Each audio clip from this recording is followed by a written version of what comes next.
Hello friends, welcome to story world Tamil. இன்னைக்கு நம்ம பார்க்க போகிறது எப்பவும் போல ஒரு இன்வெஸ்டிகேஷன் ஸ்டோரி. தொடர்ச்சியாக கொலைகள் நடக்குது. அந்த கொலையை செஞ்சதெல்லாம் யாரு அப்படின்னு சொல்லி போலீஸ் கண்டுபிடிக்கிறாங்க.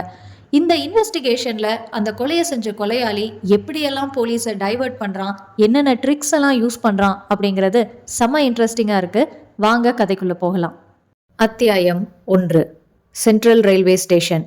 ஒன்று பாக்கி இல்லாமல் அத்தனை நாற்காலிகளிலும் பயணிகள் நிரம்பியிருந்தார்கள். 4 சக்கரங்களில் தவழும் புத்தக ஸ்டால்களில் சக பிரயாணி விளக்கணைக்கச் சொல்லும் வரைக்கும் படிப்பதற்கு புத்தகம் வாங்கிக் கொண்டிருந்தார்கள்.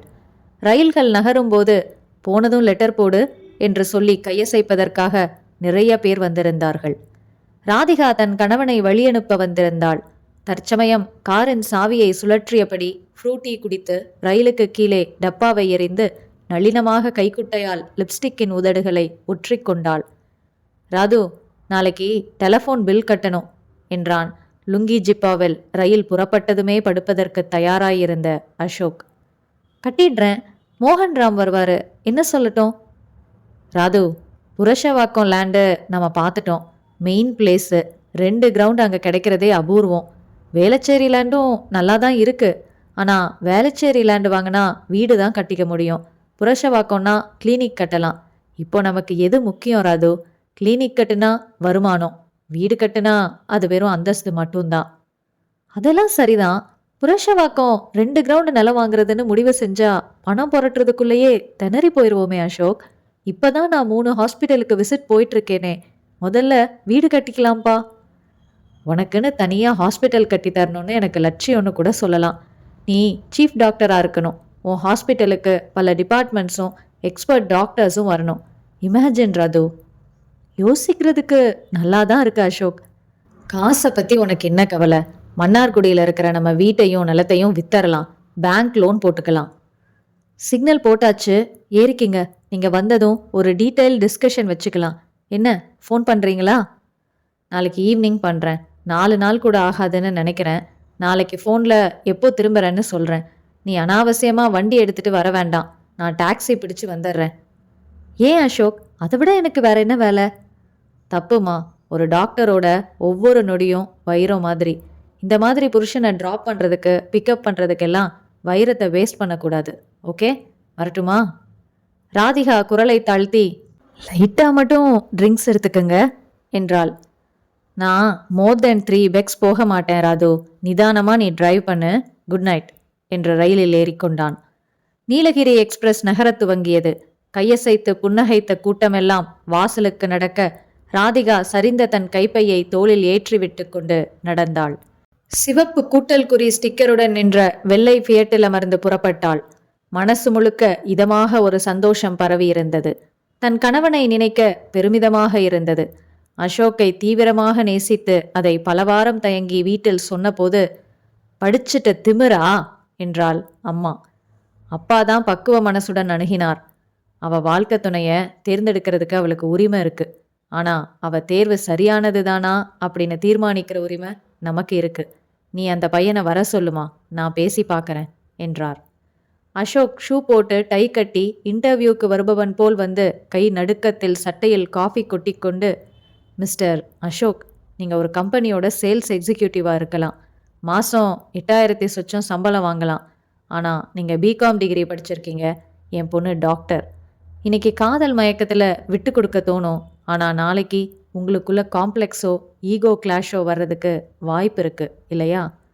அப்பாவின் கேள்விக்கு அசோக் நிதானமாக சொன்ன பதில் இன்னும் மனதில் மாக்கோலமாய் இருக்கின்றது. சார், அறிவை விட உணர்ச்சிக்கு முக்கியத்துவம் கொடுக்குறவன் நான். ராதிகா என்னை விட அதிகம் படிச்சிருந்தாலோ அதிபுத்திசாலியாக இருந்தாலோ அது எனக்கு பெருமை தான். ஐம் லக்கின்னு சந்தோஷப்படுவேன். அப்புறம் புருஷன் பொண்டாட்டிக்குள்ள ஈகோ வரவே கூடாதுங்கிறதுல தீர்மானமாக இருக்கிறவன் நான். We live each other. இது வெறும் வயசு சலனம் இல்லை. அந்த பட்டாம்பூச்சி பருவத்தை நாங்கள் கடந்துட்டோன்னு நினைக்கிறேன். பார்வையிலேயே காதலெல்லாம் எங்களுக்குள்ள வரல. பார்த்து பேசி பழகி புரிஞ்சுக்கிட்ட அப்புறம்தான் ஒருத்தருக்கு ஒருத்தர் வாழ்க்கை பூரா துணையாக இருக்க முடியும்னு ஒரு நம்பிக்கைக்கு வந்தோம். அப்பாவிற்கு அசோக்கை ரொம்பவும் பிடித்து போய் அடுத்த முகூர்த்தத்திலேயே கல்யாணம். கல்யாணத்திற்கு பிறகு MS படித்து 3 பிரபல மருத்துவமனைகளில் இன்றைக்கு விசிட்டிங் சர்ஜன். தனியாக ஒரு Fiat car, AC, TV, personal computer, எல்லா எலக்ட்ரானிக் சௌகரியங்களும் வாடகை கூரைக்கு கீழே. ராதிகா காரை நந்தனத்தில் தன் வீட்டு வாசல் கேட்டிற்கு முன்பாக நிறுத்தி என்ஜினை அணைக்காமல் இறங்கி இரும்பு கதவை விரிய திறந்து வைத்துவிட்டு காரை செலுத்தி போர்ட்டிகோவில் நிறுத்தினாள். நடந்து வந்து இரும்பு கேட்டை மூடிவிட்டு வீட்டின் பிரதான தேக்கு கதவை திறந்து உள்ளே வந்தாள். சமையலறைக்குள் வந்தாள். பசியில்லை. ரெஃப்ரிஜரேட்டரை திறந்து பார்த்தால் பிரெட் ஸ்லைஸ் இருந்தது. 4 ஸ்லைஸை எடுத்து டோஸ்ட் செய்து சாஸ் போட்டு சாப்பிட்டு தண்ணீர் குடித்தாள். பெட்ரூமிற்கு வந்து மியூசிக் சிஸ்டத்தில் கேசட்டை போட்டு ஸ்டீரியோவில் அதிரவிட்டபடி புடவையை அவிழ்த்துவிட்டு நைட்டி அணிந்து கொண்டாள்.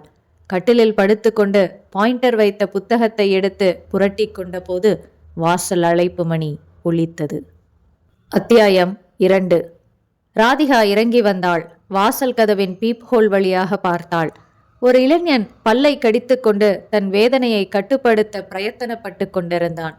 ராதிகா கதவை திறக்க அந்த இளைஞன் 2 கைகளாலும் தன் வயிற்றை அழுத்தி பிடித்து கொண்டு வேதனைக்கு நடுவில் வாக்கியத்தை உடைத்து துண்டு துண்டாக பேசினான். டாக்டர், வலி தாங்க முடியல டாக்டர். நான் இதே தெருவில் தான் இருக்கேன். உள்ள வாங்க என்றாள் ராதிகா. வரவேற்பு பகுதிக்கு அடுத்து இது போன்ற அவசர சமயங்களில் சிகிச்சை தருவதற்காகவே ஒரு சிறிய அறை மருத்துவ வசதிகளுடன் அமைக்கப்பட்டிருந்தது. அந்த அறைக்குள் அவனை அழைத்துச் சென்றாள். உயரமான இரும்பு படுக்கையில் படுக்க வைத்து அவன் சட்டையை மேலே ஏற்றி, எந்த இடத்துல வலிக்குது என்றாள். அவன் விரலால் தொட்டு இடத்தை காட்டினான். ராதிகா அவன் சுட்டி காட்டின லெப்ட் சைடில் தட்டி பார்த்தாள். பிறகு ஸ்டெதஸ்கோப்பை வைத்து பார்த்தாள். எவ்வளோ நேரமா வலிக்குது? 2 மணி நேரமா வலிக்குது டாக்டர். விட்டு விட்டு வலிக்குதா? இல்லை, தொடர்ச்சியா வலிக்குது. கொஞ்சம் கொஞ்சமா ஜாஸ்தி ஆயிட்டே இருக்குது. தாங்க முடியாம போனதுதான் புறப்பட்டு வந்தேன். எனக்கு பயமா இருக்கு டாக்டர் என்றான் பரிதாபமாக அவன். ஒன்றும் இல்லைங்க, ஜஸ்ட் ஸ்டமக் அப்செட். ஒரு இன்ஜெக்ஷன் போடுறேன். 1/2 மணி நேரத்தில் you'll be completely alright. Radhika ஒரு நீல கைப்பிடி வைத்த அலுமினிய பாத்திரத்தில் தண்ணீர் பிடித்து ஸ்டவ் பற்ற வைத்து அதன் மேல் வைத்துவிட்டு ஸ்கேன் இன்ஜெக்ஷனையும் சிரிஞ்சையும் எடுத்துக்கொண்டு தண்ணீர் சூடாவதற்காக காத்திருந்தாள். அவனுக்கு முதுகு காட்டியபடி படுத்திருந்த அவன் எழுந்து கொண்டான். மெதுவாக கீழே இறங்கினான். இப்போது அவன் முகத்தில் எந்த வேதனை சுருக்கமும் இல்லை. அவன் தன் பேண்ட் பாக்கெட்டுக்குள் கைவிட்டு அதை வெளியே எடுத்தான். அது கம்பி, மெலிதான சிறிய வளையல் சைஸிற்கு நெருக்கமாக சுற்றப்பட்ட கம்பி. அந்த கம்பியை அவன் முனை பிரித்து எதிர்புறமாக சுற்றி நீளமாக கம்பியாக்கிக் கொண்டான். கம்பியின் 2 முனைகளையும் அழுத்தமாக தன் கைகளில் சுற்றி கொண்டான். ராதிகாவை பின்புறமாக ஓசையின்றி நெருங்கினான். 2 அடி தூரத்திற்கு வந்து நின்று, டாக்டர் என்றான். அவள் சாதாரணமாக திரும்பி பார்க்க அடுத்த வினாடி அந்த கம்பி அவள் கழுத்தில் சுற்றப்பட்டது. 2 முனைகளும் எதிரெதிர் திசைகளில் இழுக்கப்பட்டன. ராதிகாவுக்கு கத்துவதற்கோ கேள்வி கேட்பதற்கோ கெஞ்சுவதற்கோ கூட சந்தர்ப்பமே இல்லாமல் அவன் முழு வேகத்துடன் செயல்பட்டான். ராதிகாவின் விழிகள் பிதுங்கின. மூச்சுக்காற்றுக்கு தவித்தாள். கைகள் உயிரிச்சையில் காற்றில் பலமின்றி துடித்தன. 7 வினாடிகள் அவளின் மௌன போராட்டம் ஓய்ந்தது. இத்தனை வருடம் கூடவே இருந்த உயிர் சப்தமில்லாமல் விலகியது. எத்தனையோ இரவுகளில் you have a intoxicating structure ராது என்று அசோக்கால் புகழப்பட்ட அந்த உடம்பு தொய்ந்து தரை தொட்டது.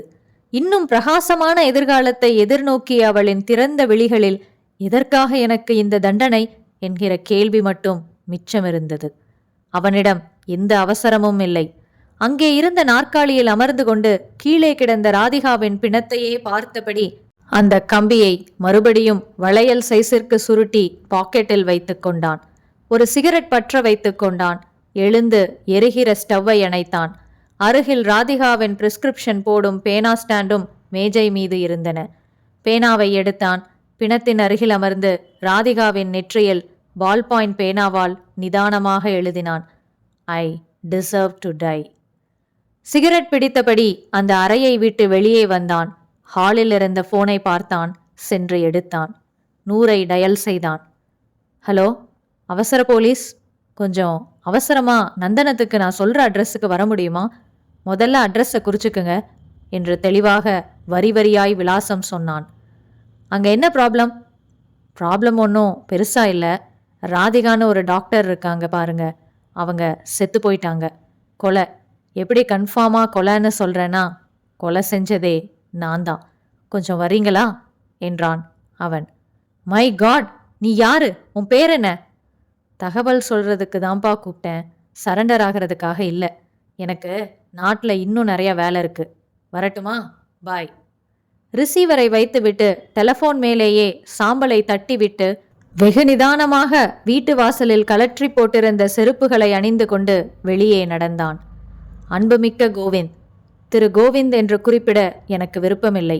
அந்த திரு நம் இருவருக்கும் நடுவில் 10 அடி இடைவெளியை கொண்டு வந்து வைப்பதாக உணர்கிறேன். சுற்றி வளைக்காமல் முதலில் நீங்கள் எதிர்பார்க்கும் அந்த 4 வார்த்தைகளை சொல்லிவிடட்டுமா? ஐ டூ லவ் யூ. நான் பேச நினைப்பதெல்லாம் நீ பேச வேண்டும். எவ்வளவு அற்புதமான கவிதை வரிகள்! உங்கள் கடிதம் படித்தபோது இந்த வரிகள் என் மனதில் ஆக்ஷன் ரிப்ளே ஆகிக் கொண்டிருந்தன கோவிந்த். எத்தனை முறை உங்கள் கடிதத்தை படித்தேன் தெரியுமா? சாரி, நானே கணக்கு வைத்துக் கொள்ளவில்லை. ஆனால் ஒன்று, இன்றும் ஒரு முறை உங்கள் கடிதத்தை பிரித்தால் போதும், அதன் மடிப்புகளில் விடுபட்டு துண்டு காகிதங்களாகிவிடும். உங்கள் அன்பை இதமாகவும் கம்பீரமாகவும் வெளிப்படுத்தியிருக்கும் பாங்கு எனக்கு ரொம்ப பிடித்தது. கொஞ்ச நாட்களாக எனக்குள்ளும் ஒரு பட்டாம்பூச்சி அடிக்கடி சிறகசைத்து கொண்டிருந்தது. ஆனால் வெளிப்படுத்த தயக்கம். நீங்கள் நல்ல வேளையாக முந்திவிட்டீர்கள். எனக்கு உங்களிடம் பிடித்த குணங்களில் முக்கியமானது என்ன தெரியுமா? இயல்பாக இருப்பது. எதற்கும் நீங்கள் நடிப்பதில்லை. உங்கள் பேச்சிலும் சரி, நடவடிக்கைகளிலும் சரி, என்றும் மிகை இருந்ததே இல்லை. அப்புறம் உங்கள் நகைச்சுவை உணர்வும் எனக்கு பிடிக்கும். சில பேர் பெரிய புத்திசாலிகளாக இருப்பார்கள், அவர்களின் அறிவு பிரமிக்க வைக்கும். ஆனால் முகம் மட்டும் இரும்பில் மோல்டு செய்தது போல சதனமென்று இருக்கும். சிரிக்கவே மாட்டார்கள். சந்தோஷமா அதே முகம், சோகமா அதே முகம். எனக்கு அந்த மாதிரி ஆசாமிகளை பார்க்கும்போது எரிச்சலாயிருக்கும். உங்களிடம் உள்ள கலகலப்பு உங்களை சுற்றி நிற்பவர்களையும் தொற்றிக்கொள்ளும். கோவிந்த், என் வாழ்க்கைக்கு சரியான துணை கிடைத்துவிட்ட சந்தோஷத்தில் திக்குமுக்காடிக் கொண்டிருக்கிறேன். கடிதம் என்பதால் என் மனதில் உலவுகிற எண்ணங்களில் பாதியையாவது வெளிப்படுத்த முடிகிறது. இதுவே நேரில் நீங்கள் உங்கள் விருப்பத்தை சொல்லி என் சம்மதத்தை கேட்டிருந்தால் என்ன செய்திருப்பேனோ? நல்ல வேளையாக அந்த தர்ம சங்கடம் தவிர்க்கப்பட்டு விட்டது. கோவிந்த், நான் உங்களை பரிபூரணமாக நேசிக்கிறேன். இப்படிக்கு பிரீத்தி. அத்தியாயம் 3. அசோக் வீட்டின் வாசலில் அந்த போலீஸ் ஜீப் வந்து நின்றபோது மாலை நேரம். கோடை காலத்திற்கே உரிய மாலை நேர போனஸ் வெளிச்சம் பிரகாசமாக இருந்தது. சீக்கிரம் இருட்டி தொலையேன் என்று கடற்கரை காதலர்கள் மட்டும் சபித்துக் கொண்டிருந்தார்கள். இன்ஸ்பெக்டர் தயாளன் ஜீப்பை விட்டு இறங்கினார். உடன் இறங்கினார் ஏட்டு தனபால். அருகில் சென்று யாராவது தும்மினாலே அதிர்ச்சியில் கீழே விழுந்து விடுவார் போல ஒல்லியாக இருந்தார். 3/4 மீட்டரில் ஒரு சட்டை தைத்து 3 கர்ச்சீஃபுகளும் டைலரிடம் கேட்டு வாங்குவார். தயாளன் தன் தொப்பியை கலற்றிக்கொண்டு கம்பீரமாக உள்ளே வந்தார். ஹாலில் ராதிகாவின் புகைப்படம் சுவரோரம் வைத்து மாலை போடப்பட்டிருந்தது. விளக்கு கொளுத்தி வைக்கப்பட்டிருந்தது. ஊதுபத்திகள் நெளி புகைகளை உற்பத்தி செய்து கொண்டிருக்க 4-5 உறவினர்கள் வலிய முகத்தில் சோகம் வரவழைத்து கொண்டு அமர்ந்திருக்க, அவர்களுக்கு நடுவில் வேஷ்டி பனியனுடன் தோளில் ஒரு பூத்துண்டுடன் அமர்ந்திருந்த அசோக் துண்டின் 2 முனையை வாயில் பொத்தியபடி இருந்தான். கண்கள் சிவந்திருந்தன. தயாளன் வந்து நின்று அவனையே பார்த்தார். ஒரு இரவுக்குள் எவ்வளவு சம்பவங்கள்! நேற்றிரவு தகவல் கிடைத்து ஸ்தலத்திற்கு வந்து பெரிய அதிகாரிகளுக்கு சொல்லி ரேகை நிபுணர்கள் புகைப்படக்காரரை நாயையெல்லாம் வரவழைத்து அக்கம் பக்கம் விசாரித்து கொலை செய்யப்பட்ட ராதிகாவின் கணவன் வேலை பார்க்கும் நிறுவனம் தெரிந்து அங்கு ஃபோன் செய்து பியூனிடம் பேசி ஆபீஸின் பொறுப்பான மற்றொரு உயர் அதிகாரியின் வீட்டு நம்பர் வாங்கி அவருடன் பேசி அசோக் அலுவலக வேலை தொடர்பாக நீலகிரி எக்ஸ்பிரஸ் புறப்பட்டு கோவை சென்றிருப்பதை அறிந்து பிறகு ரயில்வே அதிகாரியை தொடர்பு கொண்டு இப்போது அசோக் என்பவர் நீலகிரி எக்ஸ்பிரஸ் முதல் வகுப்பில் பயணம் செய்து கொண்டிருக்கிறார். இங்கே அவர் மனைவி கொலை செய்யப்பட்டிருக்கிறார். அவரிடம் பக்குவமாக விஷயத்தை சொல்லி பயணத்தை நிறுத்தி உடனே சென்னைக்கு அவரை வர செய்ய முடியுமா என்று கேட்டு, நிச்சயமாக செய்கிறோம், முடிகிற விஷயம்தான் என்று அந்த ரயில்வே உயர் அதிகாரி பொறுப்பெடுத்து கொண்டு நீலகிரி எக்ஸ்பிரஸ் அந்த நேரத்தில் எந்த ஊரை கடந்திருக்கிறது, அடுத்து அது நிற்கும் ஸ்டேஷன் ஜோலார்பேட்டை என்பதையெல்லாம் அறிந்து கொண்டு ஜோலார்பேட்டை ஜங்ஷன் மாஸ்டரை தொடர்பு கொண்டு விவரத்தை சொல்ல அவர் முதல் வகுப்பு பெட்டி வந்து நிற்கும் இடத்திலேயே காத்திருந்து நீலகிரி எக்ஸ்பிரஸ் வந்து நின்றதும் சார்ட்டை பார்த்து பர்த் நம்பர் தெரிந்து கொண்டு பெட்டியில் ஏறி அசந்து உறங்கிக் கொண்டிருந்த அசோக்கை தட்டி எழுப்பி, சார், மெட்ராஸ்ல உங்க ஒய்ஃப்க்கு உடம்பு சரியில்லை, நீங்க ட்ரிப்பை கேன்சல் பண்ணிட்டு உடனே ஒரு கார் ஏற்பாடு பண்ணிட்டு மெட்ராஸ் போக சொல்லி தகவல் வந்தது, இறங்குங்க. யார் தகவல் கொடுத்தது? போலீஸ் டிபார்ட்மெண்ட்ல. ஐயோ, எதுவும் ஆக்சிடென்ட்டா?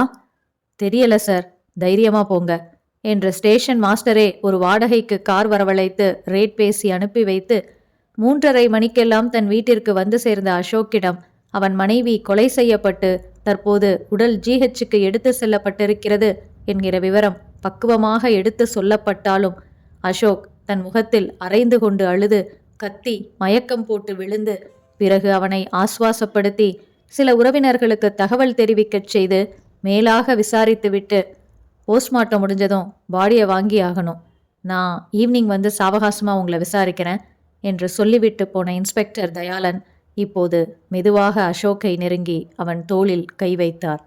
திரும்பி பார்த்த அசோக் எழுந்து கொண்டான். கொஞ்சம் தனியா போயிடலாமா மிஸ்டர் அசோக்? அசோக்கும் தயாளனும் அருகே இருந்த அறையிலிருந்த நாற்காலிகளில் அமர்ந்தார்கள். ஏட்டு வந்து குறிப்பு நோட்டுடன் நின்று கொண்டார். யோசிச்சு பார்த்தீங்களா மிஸ்டர் அசோக், இந்த கொலைய யாரு செஞ்சிருக்கலாம் என்றார் கால் மேல் கால் அணிந்து கொண்ட தயாளன். என்னால கெஸ் பண்ண முடியல சார். நிச்சயமா பணமோ நகையோ கொள்ளையடிக்க வந்த ஒரு திருடன் செஞ்ச கொலையா இது தோணல என்ற அசோக் சாமந்து ஸ்டாண்டில் மாட்டியிருந்த சட்டையை எடுத்து அணிந்து கொண்டு அமர்ந்தான். எஸ், இது அந்த வகையான கொலை இல்லை, பிளான் பண்ணி தான் உள்ள வந்திருக்கான். நீங்க இல்லைங்கிறது நல்லா தெரிஞ்சிருக்கு. உங்க மனைவி மட்டும்தான் இருப்பாங்கன்னு தெரிஞ்சுக்கிட்டு தான் வந்திருக்கான். பேஷண்ட்டை செக் பண்ற ரூம்ல கொலை நடந்திருக்கிறதால அவன் ஒரு நோயாளி மாதிரி நடிச்சு தான் கதவை திறக்க வச்சிருக்கணும், உள்ள வந்திருக்கணும். நெத்தியில் அவன் எழுதி வச்சிருக்கிற வாக்கியம் கொஞ்சம் யோசிக்க வைக்குது. ஐ டிசர்வ் டு டை, நான் சாக தகுதியானவள். அப்படின்னா அதுக்கு என்ன அர்த்தமா இருக்கும்? என்ன அர்த்தம்? கொலகாரன் உங்க மனைவியால பாதிக்கப்பட்டவன்னு அர்த்தம். எந்த வகையில? அது தெரியல, ஆனா ரொம்ப வன்மத்தோட கொலை செய்யற அளவுக்கு போற ஒரு பெரிய பாதிப்பு உங்க மனைவியால அவனுக்கு ஏற்பட்டிருக்கணும். நோ, என் ராதிகா இன்னொருத்தர் மனசு நோக ஒரு வார்த்தை கூட பேச மாட்டா. கொலை செய்யப்படுற அளவுக்கு யாருக்கும் அவ எந்த துரோகமும் செஞ்சதில்லை. தயாளன் சிரித்தார்.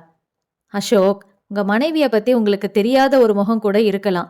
பொம்பளைங்க அத்தனை ரகசியங்களையும் வெளியே சொல்லிட மாட்டாங்க. உங்க கல்யாணம் எப்படிப்பட்ட கல்யாணம்? காதல் கல்யாணம் சார்.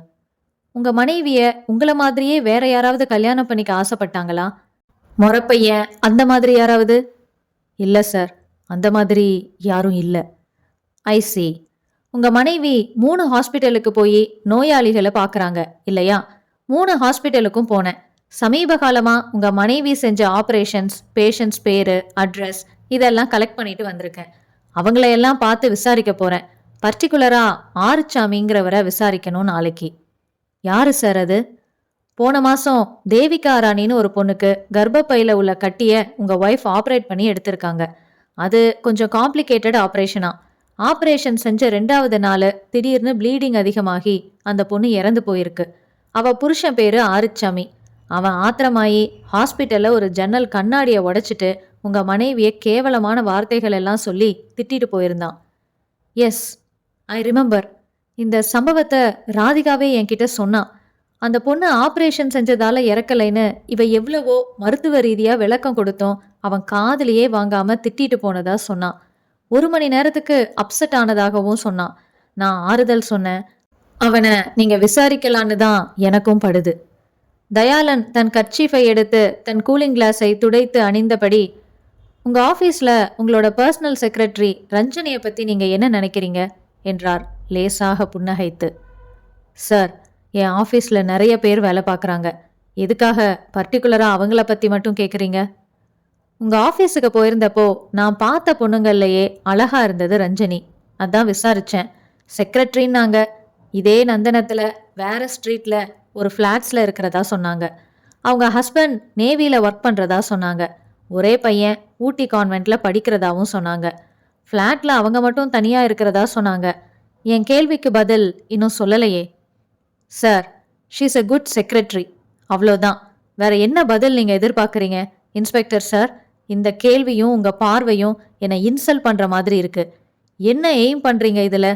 எதா இருந்தாலும் ஸ்ட்ரெயிட்டா கேளுங்க. தயாளன் சிரித்து கொண்டபடி எழுந்தார். நாளைக்கு நான் வந்து உங்களை பார்க்கறேன். ரஞ்சனி பத்தி கேட்க வேண்டியது என்னோட கடமை. அது உங்களை ஹர்ட் பண்ணியிருந்தா சாரி. தயாளன் அசோக்குடன் கைகுலுக்கி விட்டு நடக்க ஏட்டு தொடர்ந்தார். ஜீப்பில் ஏறி புறப்பட்ட தயாளன் ஏட்டிடம் சொன்னார், பையன் உணர்ச்சிகரமா பொய் சொல்றான் தனபால். அந்த ரஞ்சனிக்கும் இவனுக்கும் எசக்கு பிசக்கா ஒரு தொடர்பு இருக்கு. Let us prove it. ரஞ்சனியோட ஃப்ளாட்டுக்கு ஜீப்பை ஓட்ட சொல்லுங்க. என் இனிய பிரீத்தி, காதல் இத்தனை அவஸ்தையான விஷயமா?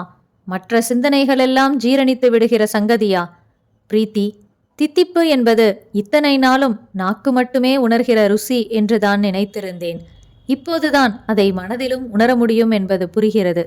காதலித்தால் உடனே கவிதை எழுத வேண்டுமா என்று கதைகளில் படித்துவிட்டு கிண்டல் செய்வேன் நண்பர்களிடம். You believed it or not, நேற்று நள்ளிரவில் எழுந்து விளக்கு போட்டுக்கொண்டு நான் கவிதை எழுதினேன். அட்டையில் 4 வரி கடிதம் எழுதவே சோம்பல் படுபவன் நான். இதுவரைக்கும் எனக்கு கவிதை எழுத வேண்டும் என்று ஒரு உந்துதல் ஏற்பட்டதே இல்லை. நேற்று மாலை நாம் 3 மணி நேரம் பேசிக்கொண்டிருந்து விட்டு வந்தோமா, அந்த தாக்கமாயிருக்கலாம். நான் எழுதியது கவிதை என்று சொன்னால் அது கவிஞர்களை அவமானப்படுத்துகிற மாதிரிதான். ஒரு நடுராத்திரி உளறல் என்று வேண்டுமானால் சொல்லலாம். என் உளறலை சற்று பார்வையிடேன். பிரபஞ்சம் பெரிது, அதைவிட பெரிது, மேலும் இனிது உன் மடிமஞ்சம்.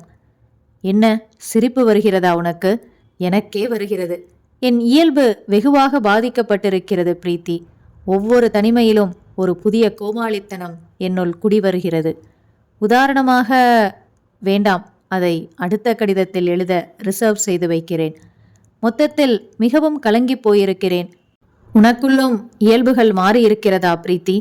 நேரில் சொல்லாதே, நேரில் பேச வேறு நிறைய விஷயங்கள் வைத்திருக்கிறோம். கடிதத்தில் சொல். நேரிலேயே சந்தித்து கையில் கடிதம் கொடுத்து கொள்வது என்ன ஒரு அபத்தம்! ஆனால் கடிதம் ஒரு சௌகரியமான உபகரணம். இங்கே எதையும் உள்ளத்திலிருந்து அப்படியே சுரண்டி கொட்ட முடிகிறது. நேரில் ஒரு மெல்லிய திரை இன்னும் தொங்கிக் கொண்டுதான் இருக்கிறது. அந்த திரை விலக வேண்டாம் என்றே தோன்றுகிறது. ஒரு நாகரீக ஒப்பனையில் சுகமிருக்கத்தான் செய்கிறது. இப்படிக்கு உன்னுடைய கோவிந்த். அத்தியாயம் 4. இன்றைக்கு பெண் பார்க்க வருகிறார்கள். அருந்ததி இந்த சம்பிரதாயத்தில் சம்மதமே இல்லை. ரொம்ப ரொம்ப சங்கடமாக இருக்கிறது. அப்பாவிடம் பேச பயம். இன்றைக்குத்தான் மனசு நினைப்பதை அப்பாவிடம் வாய் பேசியிருக்கிறது. 32 வயதாகி 2 குழந்தைகளும் பெற்றுவிட்ட பெரியண்ணனே இன்றைக்கும் தன் கருத்துக்களை அம்மா மூலம்தான் சேர்ப்பிக்கிறான். தன் தலைவாரி அக்கறையாக பின்னிவிட்டு கொண்டிருந்த அம்மாவிடம் ஆரம்பித்தாள். அம்மா, எனக்கு இது பிடிக்கலம்மா. என்னடி சொல்ற? உன் சம்மதம் கேட்டுதானே அப்பா ஜாதகமே வெளியில கொடுத்தாரு. இப்ப பிடிக்கலன்னா என்ன அர்த்தம்? ஐயோ அம்மா, அவசரப்படாத. எனக்கு கல்யாணம் பிடிக்கலன்னு சொல்லல, இப்படி பொண்ணு பார்க்கறது தான் பிடிக்கல. ஏன் பிடிக்கல? அம்மா, நான் டாக்டர்மா. அடுத்த தெருவில் கிளினிக். டெய்லி 50 பேருக்கு வைத்தியம் பார்க்குறேன். இந்த ஏரியாவில் எனக்குன்னு சின்னதாக ஒரு கௌரவம் இருக்கு. இப்போ யாரும் இல்லைன்னா டாக்டருங்கெல்லாம் கல்யாணம் பண்ணிக்கிறது இல்லையா? உனக்கு எப்படி புரிய வைக்கிறதுனே எனக்கு தெரியலம்மா. இன்னைக்கு என்னை பொண்ணு பார்க்க வராங்கன்னு மற்ற பொண்ணுங்க மாதிரி என்னால் குதூகலிச்சு சொல்ல முடியாதுமா. இன்னைக்கு கிளினிக் ஏன் கிடையாதுன்னு கேட்டா என் பேஷண்ட்ஸ் கிட்ட உனக்கு உண்மையான காரணத்தை சொல்ல தயக்கமாக இருந்துச்சு. பொய் தான் சொன்னேன். அதான் ஏன்னு கேட்குறேன். டாக்டர்னா ஒரு தனி அந்தஸ்து இருக்குமா சமூகத்தில். தனியான ஒரு மரியாதை இருக்கு. அந்த மரியாதையை காப்பாற்றிக்கணும். நிச்சயமா ஒரு ஈகோ இருக்குமா? அது என்ன கோவம்? இப்போ என்ன செய்யணுங்கிற?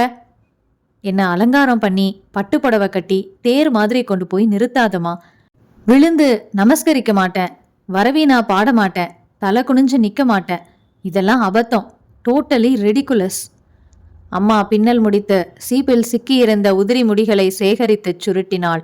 கையூன்றி எழுந்தாள். உன் பேச்சே சரியில்லை. நீயே அப்பா கிட்ட பேசு. கவுக்காதம்மா. அப்பா மிலிட்ரி பார்வை பார்த்தா எனக்கு வேர்த்து ஊத்திரும். இதை பாரு, நான் எப்பவும் போல காட்டன் சாரி கட்டிக்கிறேன். அவங்க எல்லாம் வந்ததும் வந்து ஹலோ சொல்லி அப்பா பக்கத்தில் உட்காந்துக்கிறேன். தனியாக பாய் போட்டு உட்கார வைக்காதம்மா. பொதுவாக நாங்கள் பேசிகிட்டு இருக்கோம். அப்புறம் கல்யாண மாப்பிள்ளையோட நான் கொஞ்சம் தனியாக பேசி பார்க்குறேன். இப்படி ரொம்ப இயல்பாக இதை செய்யுமா. சடங்கு மாதிரி பண்ணாத. சொல்லுமா அப்பா கிட்ட, ப்ளீஸ்மா. டாக்டர் அருந்ததி தன் அம்மாவின் சுருக்கம் விழுந்த நட்ட நடு சென்டரில் பள்ளம் விழுந்து மோவாயை பிடித்து கொண்டு கெஞ்சினாள். அம்மா இறுதியில் ரயில் இன்ஜினை விட பெரிய மூச்சு விட்டு ஹாலில் தன் அப்பாவின் படத்திற்கு ஸ்டூல் மேல் நின்று மாலை போட்டு கொண்டிருக்கும் அப்பாவிடம் போனாள். வழக்கம் போல தன் காதுக்கே கேட்காமல் பேசினாள். கதவுக்கு பின்னே டாக்டரின் காது. அவளை கூப்பிடுங்க. இராணுவ குரல். பெட்டாலியனுக்கு அடித்தொண்டையிலிருந்து உத்தரவுகள் பிறப்பித்து பழகிப்போன குரல். அதனால்தானோ என்னவோ வாழ்க்கை முழுக்க உத்தரவுகளிலேயே போனது. உனக்கு என்ன பிடிக்கும் என்று கேள்வி கிடையாது. இந்தா, இதை நீ விரும்பணும். என்ன படிக்க விருப்பம் என்று அதே மாதிரி கேட்டிருந்தால் சைக்காலஜி என்று சொல்லியிருப்பாள். எங்கே கேட்டார்? நீ டாக்டருக்கு படிக்கிற, சீட்டு வாங்கி தர வேண்டியது என் பொறுப்பு. என்ட்ரன்ஸ் எக்ஸாமுக்கு ரெடி ஆயிக்கோ. அப்புறம் இன்னொரு உத்தரவு. சைக்காலஜிஸ்ட் அருந்ததி மரணம், டாக்டர் அருந்ததி ஜனனம். அருந்ததி தயக்கத்துடன் வந்து அவர் எதிரில் நின்றாள். டாக்டருக்கு படிச்சுட்டா பெரிய எலிசபெத் ராணின்னு உனக்கு நினைப்பா? திமிர் ஏறி போச்சா உனக்கு? என்ன நினைச்சிட்டு இருக்க மனசுல? தோலை மீறிட்ட, இல்லைன்னா உன் 2 கண்ணமும் பழுத்திருக்கும் ராஸ்கல் என்று சுல் வசனம் எதிர்பார்த்து இவள் காத்திருக்க, அப்பா அவளின் பின்னந்தலையை வாஞ்சையுடன் தடவி, ரொம்ப நியாயம்தான் அருந்ததி. நீ கல்யாண பொண்ணா இருக்கலாம், ஆனா நீ ஒரு டாக்டர்.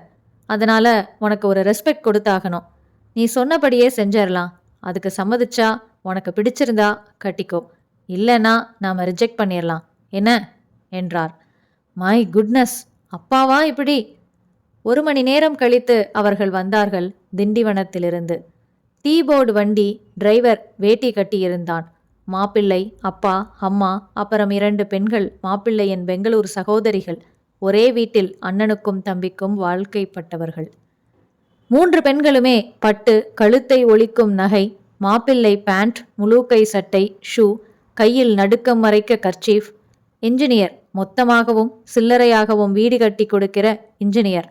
திண்டிவனத்தில் கால்வாசி வீடுகளுக்கு தினகர்தான் இன்ஜினியர். மாப்பிள்ளையின் அப்பாதான் சற்று குள்ளமாயிருந்தார். பட்டு ஜிப்பா, விரல் நடுக மோதிரங்கள். அந்த உயர தட்டுப்பாடு கம்பீரத்தை குறைத்தது. டாக்டரின் அப்பா நல்வரவேற்று அவர்கள் அமர்ந்து குரல் கொடுத்ததும் அருந்ததி வந்தாள். சிம்பிளாய் எப்போதும் கிளினிக்கிற்கு போக செய்து கொள்கிற மேக்கப்பில் இருந்தாள். எல்லோரையும் கைகூப்பி வணங்கிவிட்டு தன் அப்பா அருகில் அமர்ந்து கொண்டாள்.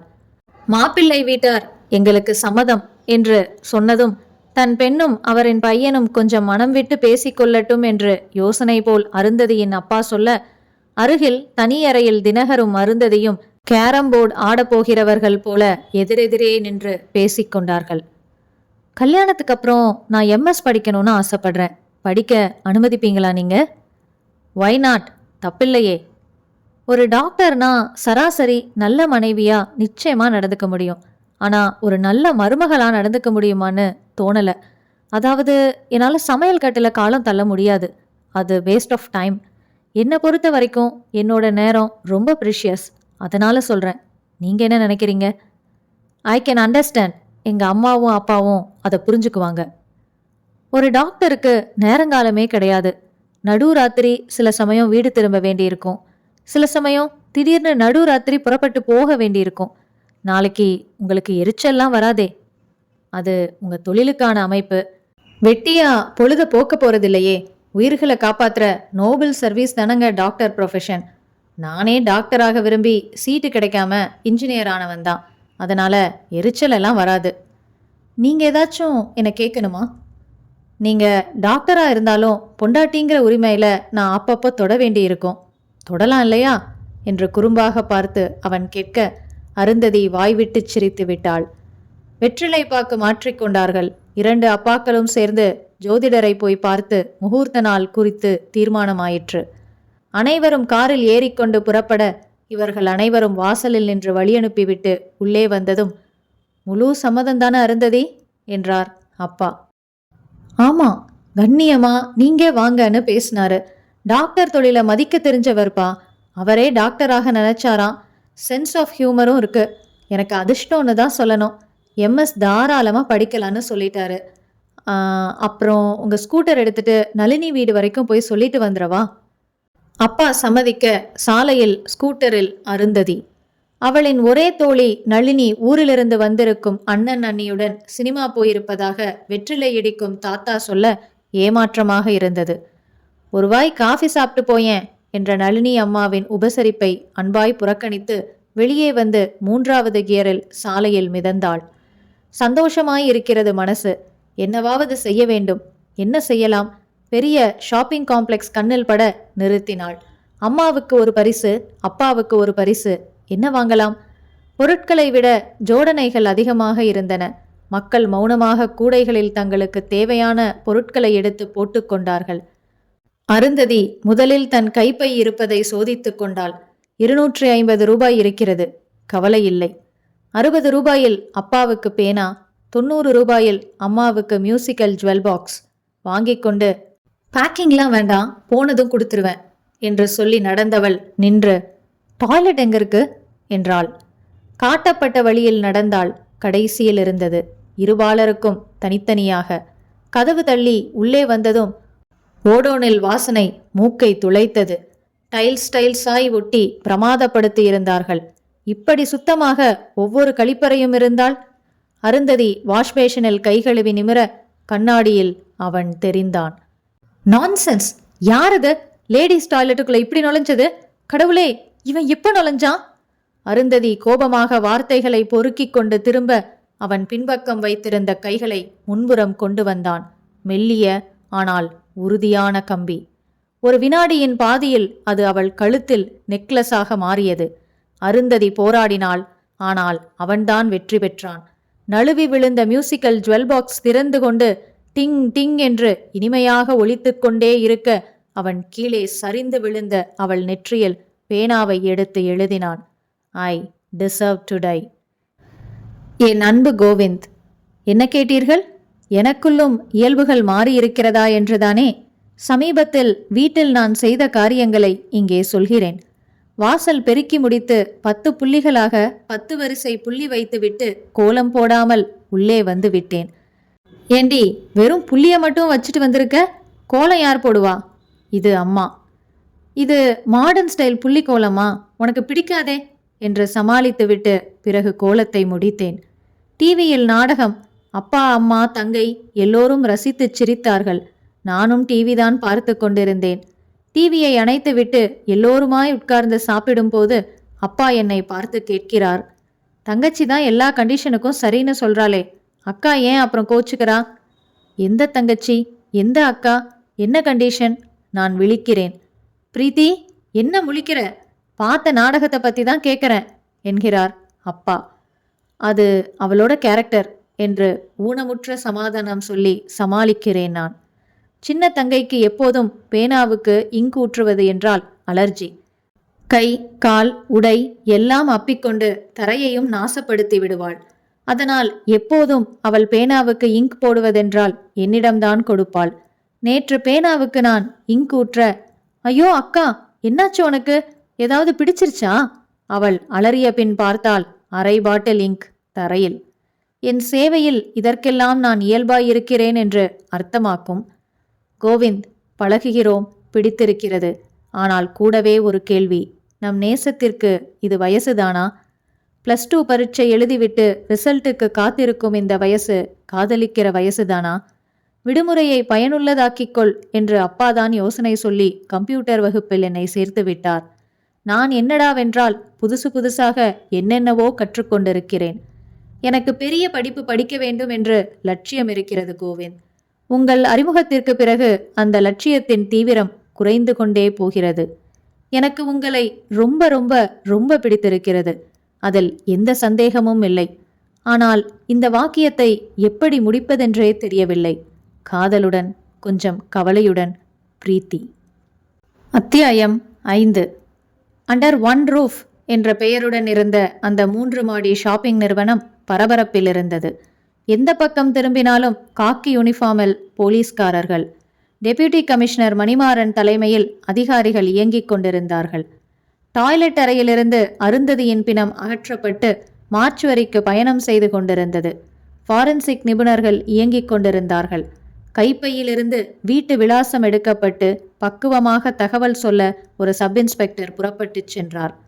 அந்த நிறுவனத்தின் முன் ஷட்டர்கள் இழுத்து விடப்பட்டு உள்ளே அந்த சமயம் ஷாப்பிங் செய்து கொண்டிருந்த அத்தனை பேரும் விசாரிக்கப்பட்டு விலாசங்கள் வாங்கப்பட்டு வெளியே அனுப்பப்பட்டார்கள். விற்பனை பெண்களும் ஆண்களும் விசாரிக்கப்பட்டனர். கிரைம் பிரான்ச் இன்ஸ்பெக்டர் நியூட்டன் முகமெல்லாம் வியர்வையில் நனைந்திருக்க அந்த கருப்பு தாவணி பெண்களை விசாரித்துக் கொண்டிருந்தார். ஓ, பேர் என்ன? ரமா. என்ட்ரன்ஸ்ல எனக்கு கவுண்டர் சார். உள்ள யார் வந்தாலும் அவங்களோட பை, கொடை இந்த மாதிரி பொருட்களை எல்லாம் வாங்கி வச்சுக்கிட்டு டோக்கன் கொடுப்பேன். ஷாப்பிங் முடிஞ்சு அவங்க புறப்படுறப்போ டோக்கனை கொடுத்து அவங்களோட பொருட்களை எல்லாம் வாங்கிக்குவாங்க. கொலை செய்யப்பட்ட அந்த பொண்ணு உள்ள நுழைஞ்சதை நீ பாத்தியா? பார்த்தேன் சார். அவங்க தோல்ல ஒரே ஒரு சின்ன ஹேண்ட்பேக் தான் மாட்டியிருந்தாங்க. அதை கழட்டி கொடுக்கணுமான்னு கேட்டாங்க. பரவாயில்ல, அப்படியே போங்கன்னு தான் நான் சொன்னேன். ஏன் அப்படி? சின்ன ஹேண்ட்பேக்கை எல்லாம் அனுமதிக்கிறது வழக்கம் சார். பெரிய பை, கூடை இந்த மாதிரி பொருட்களை தான் அனுமதிக்க மாட்டோம். நல்லா டீசெண்டாக தெரிகிற சில பேர் நைஸாக சில பொருட்களை திருடிட்டு போயிடுவாங்க சார். அதை தடுக்கிறதுக்காக தான் இந்த சிஸ்டம். அது தெரியும். அந்த பொண்ணு மட்டும் தனியே உள்ள வந்தாளா இல்லை கூட யாராவது வந்தாங்களா? அவங்க மட்டும்தான் வந்தாங்க. பரிசு பொருட்கள்லாம் வாங்கணும், எந்த செக்ஷன் அப்படின்னு கேட்டாங்க. நான் தான் வழி சொன்னேன் சார். சரி, அவங்க கடைக்குள்ள நுழைஞ்சதும் சந்தேகப்படுற மாதிரி யாராவது ஒருத்தன் உள்ள நுழைஞ்சானா? ஆமாம் சார் என்று அவள் சொன்னதும் நிமிர்ந்தார் நியூட்டன். சார், அவன் ஜீன்ஸ் பேண்ட் போட்டிருந்தான். சிகப்பு கலர்ல கட்டம் போட்ட சாதாரண காட்டன் சட்டைய லூஸா போட்டிருந்தான். தோல்ல ஒரு ஜோல்னா பை மாட்டியிருந்தான். தாடி வச்சிருந்தான். கண்ணாடி போட்டிருந்தான். கையில பைக்கோ ஸ்கூட்டரோ காரோ ஏதோ ஒரு வண்டியோட சாவியை வச்சிருந்தான். அந்த சாவி வளையத்துல நீளமான செயின் போட்டிருந்துச்சு. அந்த லேடி உள்ள நுழைஞ்ச அடுத்த நிமிஷம் இவன் கொஞ்சம் பரபரப்போட உள்ள நுழைஞ்சான். நேரா உள்ள போன அவனை நான் தான் எக்ஸ்கியூஸ் மீன்னு கூப்பிட்டு நிறுத்தினேன். உங்க பைய வச்சுட்டு போங்க ப்ளீஸ்னு அமைதியா தான் சொன்னேன். அவன் எரிச்சலோட என்னை லேசா முறைச்சிட்டு பைய கொடுத்து டோக்கன் வாங்கிக்கிட்டான். உள்ள அவன் யாரையோ தேடின மாதிரி இருந்துச்சு. அதுக்கப்புறமா உள்ள போயிட்டான். அப்புறம் என்ன நடந்துச்சு? அப்புறம் நான் பிஸி ஆயிட்டேன். அரை மணி நேரம் கழிச்சு அவன் உள்ள இருந்து வந்தான். கொஞ்சம் பரபரப்போட என்கிட்ட டோக்கனை கொடுத்து பைய வாங்கி தோல்ல மாட்டிக்கிட்டு வேகமா வெளியில போயிட்டான் சார். எனக்கு அவன் மேலதான் சார் சந்தேகமா இருக்கு. முகமே சரியில்லை. முகத்துல ஒரு பதட்டம் இருந்துச்சு. என்கிட்ட பைய வாங்கிட்டு போனப்போ தப்பு செஞ்சுட்டு தப்பிக்கிற ஒரு டென்ஷன் இருந்துச்சு. அவன் ஏதோ தப்பு செஞ்சிருக்கான்னு என்னால பார்த்ததுமே நினைக்க முடிஞ்சது. ஆனா அது இவ்வளோ பெரிய கொலையா இருக்கும்னு நான் நினைக்கல சார். அந்த ஜோல்னா பை என்ன கலர்? Cream colour sir. அழுக்கா இருந்துச்சு. அதுக்குள்ள என்ன இருந்துச்சு நீ கவனிச்சியாமா? இல்லை சார். கஸ்டமரோட பொருட்களை எப்படி சார் திறந்து பார்க்க முடியும்? ஆனால் பையோட அமைப்பையும் வெயிட்டையும் வச்சு உள்ள புக்ஸ், பேப்பர்ஸ் இதெல்லாம் இருந்திருக்கலான்னு நினைக்கிறேன். ஜிப் எதுவும் இல்லை. வாய் திறந்த சாதாரண காட்டன் ஜோல்னா பை தான் அது. சில இலக்கியவாதிகள்லாம் போட்டுக்குவாங்களே அந்த மாதிரி பை. இந்த பெண் துல்லியமாக எவ்வளவு விவரங்களை சொல்கிறாள் என்று நியூட்டனுக்கு வியப்பாக இருந்தது. அவனை மறுபடியும் பார்த்தா அடையாளம் சொல்ல முடியுமா அவனால? நிச்சயமா முடியும் சார். ரவுண்டு மூஞ்சி, பெரிய மூக்கு, நல்ல ஞாபகம் இருக்கு சார். Very good. உன்னை இன்னும் விவரமா அப்புறமா விசாரிக்கிறேன். உங்க கடைக்கு வர வண்டிகளை நிறுத்த உதவுறதுக்காக பார்க்கிங் அசிஸ்டன்ட் இருக்காங்களா? உண்டு சார். வாட்ச்மேன் தான் அந்த வேலையும் செய்வாரு. கண்ணாடிக்கு வெளியில அதோ அந்த நிக்கிறாரு பாருங்க. அந்த பெண் காட்டிய திசையில் கடைக்கு வெளியில் காக்கி யூனிஃபார்ம் அணிந்து சற்று வயதான வாட்ச்மேன் விசில் ஊதி ஊதி ஒரு மாருதி வேனை ரிவர்ஸ் எடுப்பதற்கு உதவி செய்து கொண்டிருந்தார். அந்த வேன் ரிவர்ஸில் வந்து திரும்பியதும் கொடுக்கப்பட்ட ₹1 ஒரு சல்யூட் அடித்து விட்டு பணத்தை பாக்கெட்டில் போட்டுக்கொள்ள நியூட்டன் அவரிடம் வந்து நின்றார். உங்க பேர் என்ன? ராமையா சார். மிலிட்ரியிலிருந்து ரிட்டையர்ட் ஆனவன். ஓ, அப்படியா?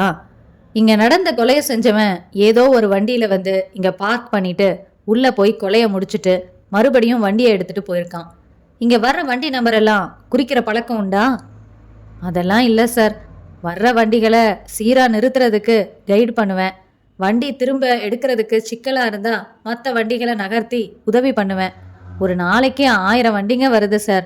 நம்பர் எதுக்காக குறிக்கணும்? நியாயம்தான். கொஞ்சம் யோசனை பண்ணி பார்த்து சொல்லுங்க.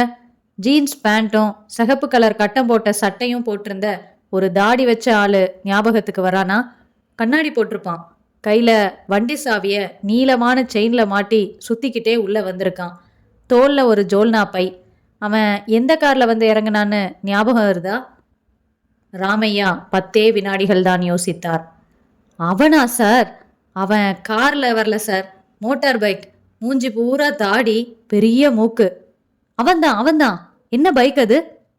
அது புல்லட் சார். கூப்பிட கூப்பிட பறந்து போயிட்டான். நான் டிப்ஸு காசு தான் கேட்குறேன்னு நினச்சிக்கிட்டு போயிட்டான் சார். நீங்கள் எதுக்காக அவனை கூப்பிட்டீங்க? துரை உள்ள இருந்து ஸ்டைலா வெளியில வந்து பைய தோல்ல மாட்டிக்கிட்டு புறப்பட்டாரா? பையில இருந்து ஏதோ கீழே விழுகுதுன்னு கூட தெரியல. நான் பார்த்துட்டேன்.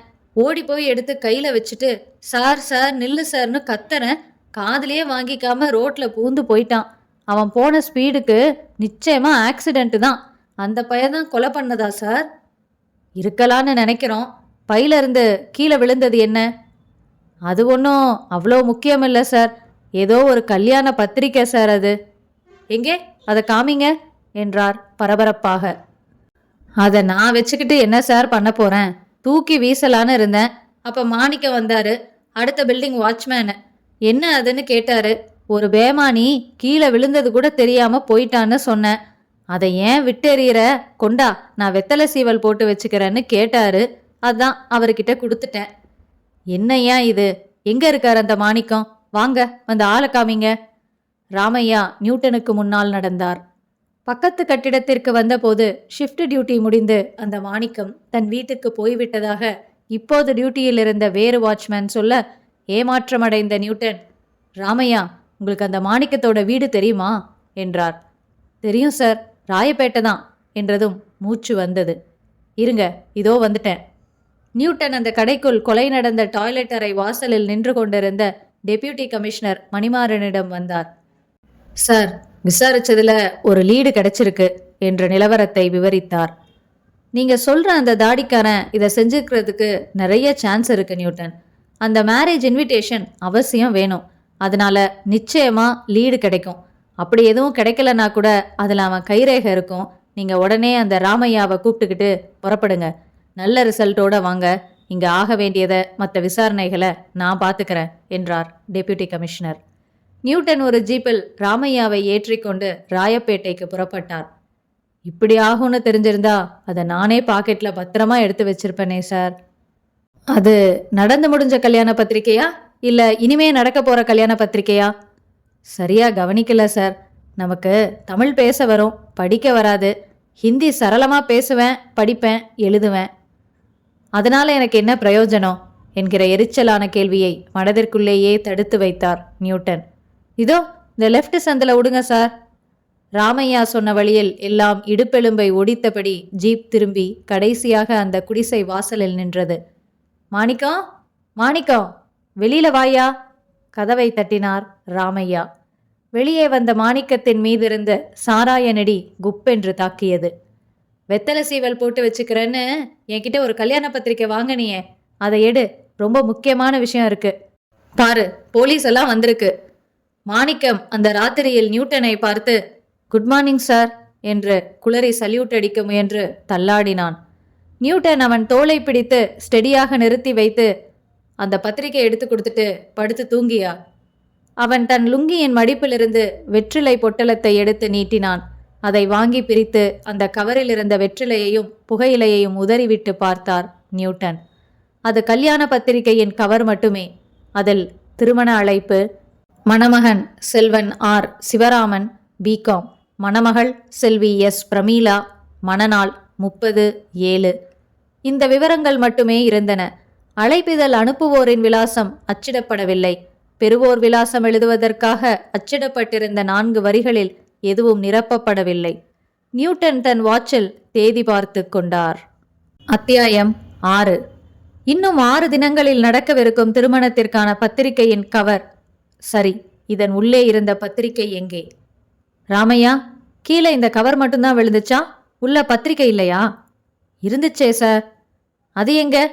யோ மாணிக்கம், இந்த கவருக்குள்ள இருந்த கல்யாண பத்திரிகை எங்கேயா? நான் வெத்தலை புகையில இந்த கவரில் போட்டு வைக்கலாமேன்னு தான் வாங்கினேன் சார். இதுக்கு உள்ளார இருந்த அட்டை எனக்கு எதுக்கு? அதை அப்பவே கிழிச்சு போட்டுட்டேன். மை காட், எங்கேயா கிழிச்சு போட்ட? அது ஞாபகம் இல்லை சார். துண்டு துண்டா கிழிச்சு காத்துல விட்டுட்டேன்.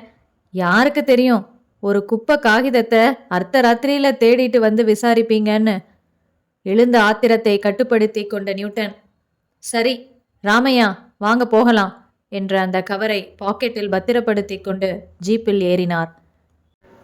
என் இனிய பிரீத்தி, நேற்று கடற்கரையில் நீ மனம் விட்டு பேசியது எனக்கு மிகவும் பிடித்திருந்தது. இந்த எண்ணத்திலும் கூட நாம் இருவரும் ஒத்துப்போகிறோம் என்பதில் எனக்கு பெருமிதம்தான். காதல் முயற்சித்து வருவதில்லை, இயல்பானது. எத்தனையோ பறவைகள் எச்சமிடுகின்றன, அவற்றில் எத்தனையோ விதைகள் இருக்கின்றன. அத்தனையும் துளிர்விட்டு முளைத்து விருட்சமாவதில்லை. எந்த விதை எப்போது முளைக்கும் என்று யாருக்கும் தெரியாது. நம் காதல் பூத்ததும் அப்படித்தான் பாதி. காதல் இனிமையானது, சுகமானது, சுவாரஸ்யமானது. அதே சமயம் நீ குறிப்பிட்டதைப் போலவே நம் லட்சியங்களை பலவீனப்படுத்துவது.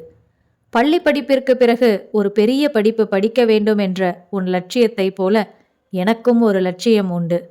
எனக்கு பத்திரிகை துறையில் ஆர்வம் உண்டு என்பதை நீ அறிவாய். ஒரு பெரிய ஜேர்னலிஸ்டாக வரவேண்டும் என்று லட்சியம் எனக்கு இருக்கிறது. நம் இருவரின் லட்சியங்களையும் சற்று மெத்தனமாக்கும் நம் காதலை சற்றே ஒத்தி போட்டால் என்ன? நம் தினசரி சந்திப்புகளை தவிர்த்தால் என்ன? நாம் அடிக்கடி கடிதங்களை குறைத்தால் என்ன? நம் காதலின் வேகத்தை சற்றே குறைத்து கொள்வது நம் இருவருக்கும் நல்லது.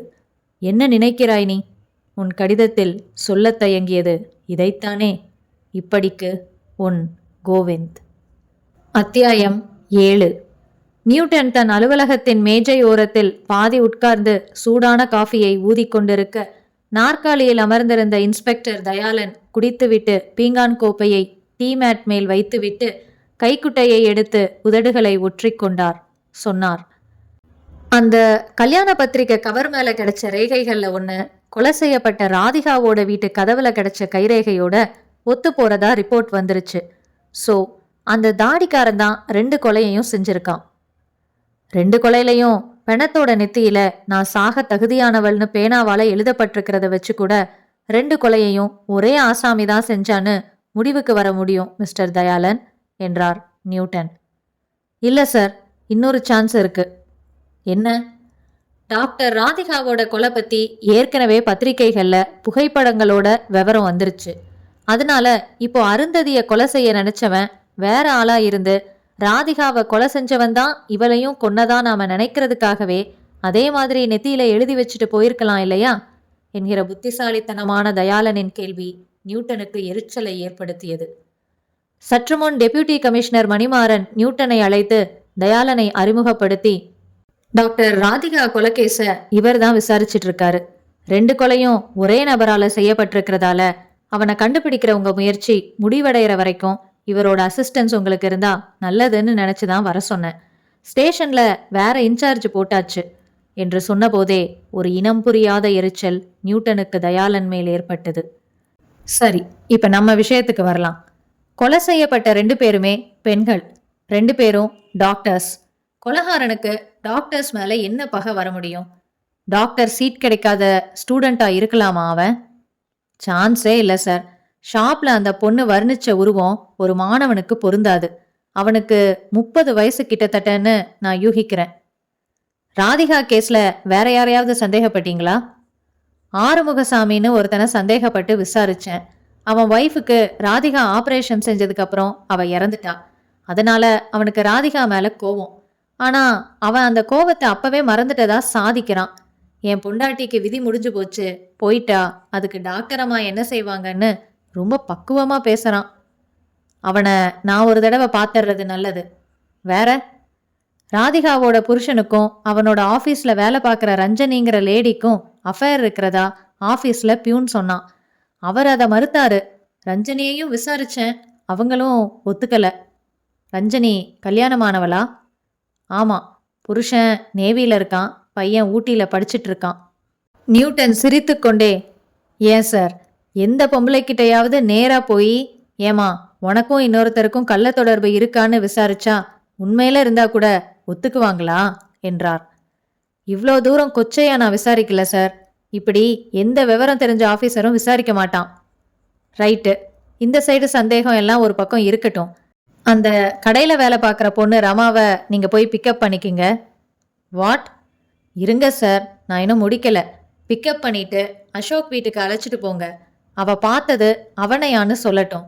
அதே மாதிரி அந்த ஆரோக்கியசாமியையும் அவளுக்கு காட்டுங்க. ஆறுமுகசாமி சார். ஓ, பேரு மாறினதுல மதமே மாறுதோ?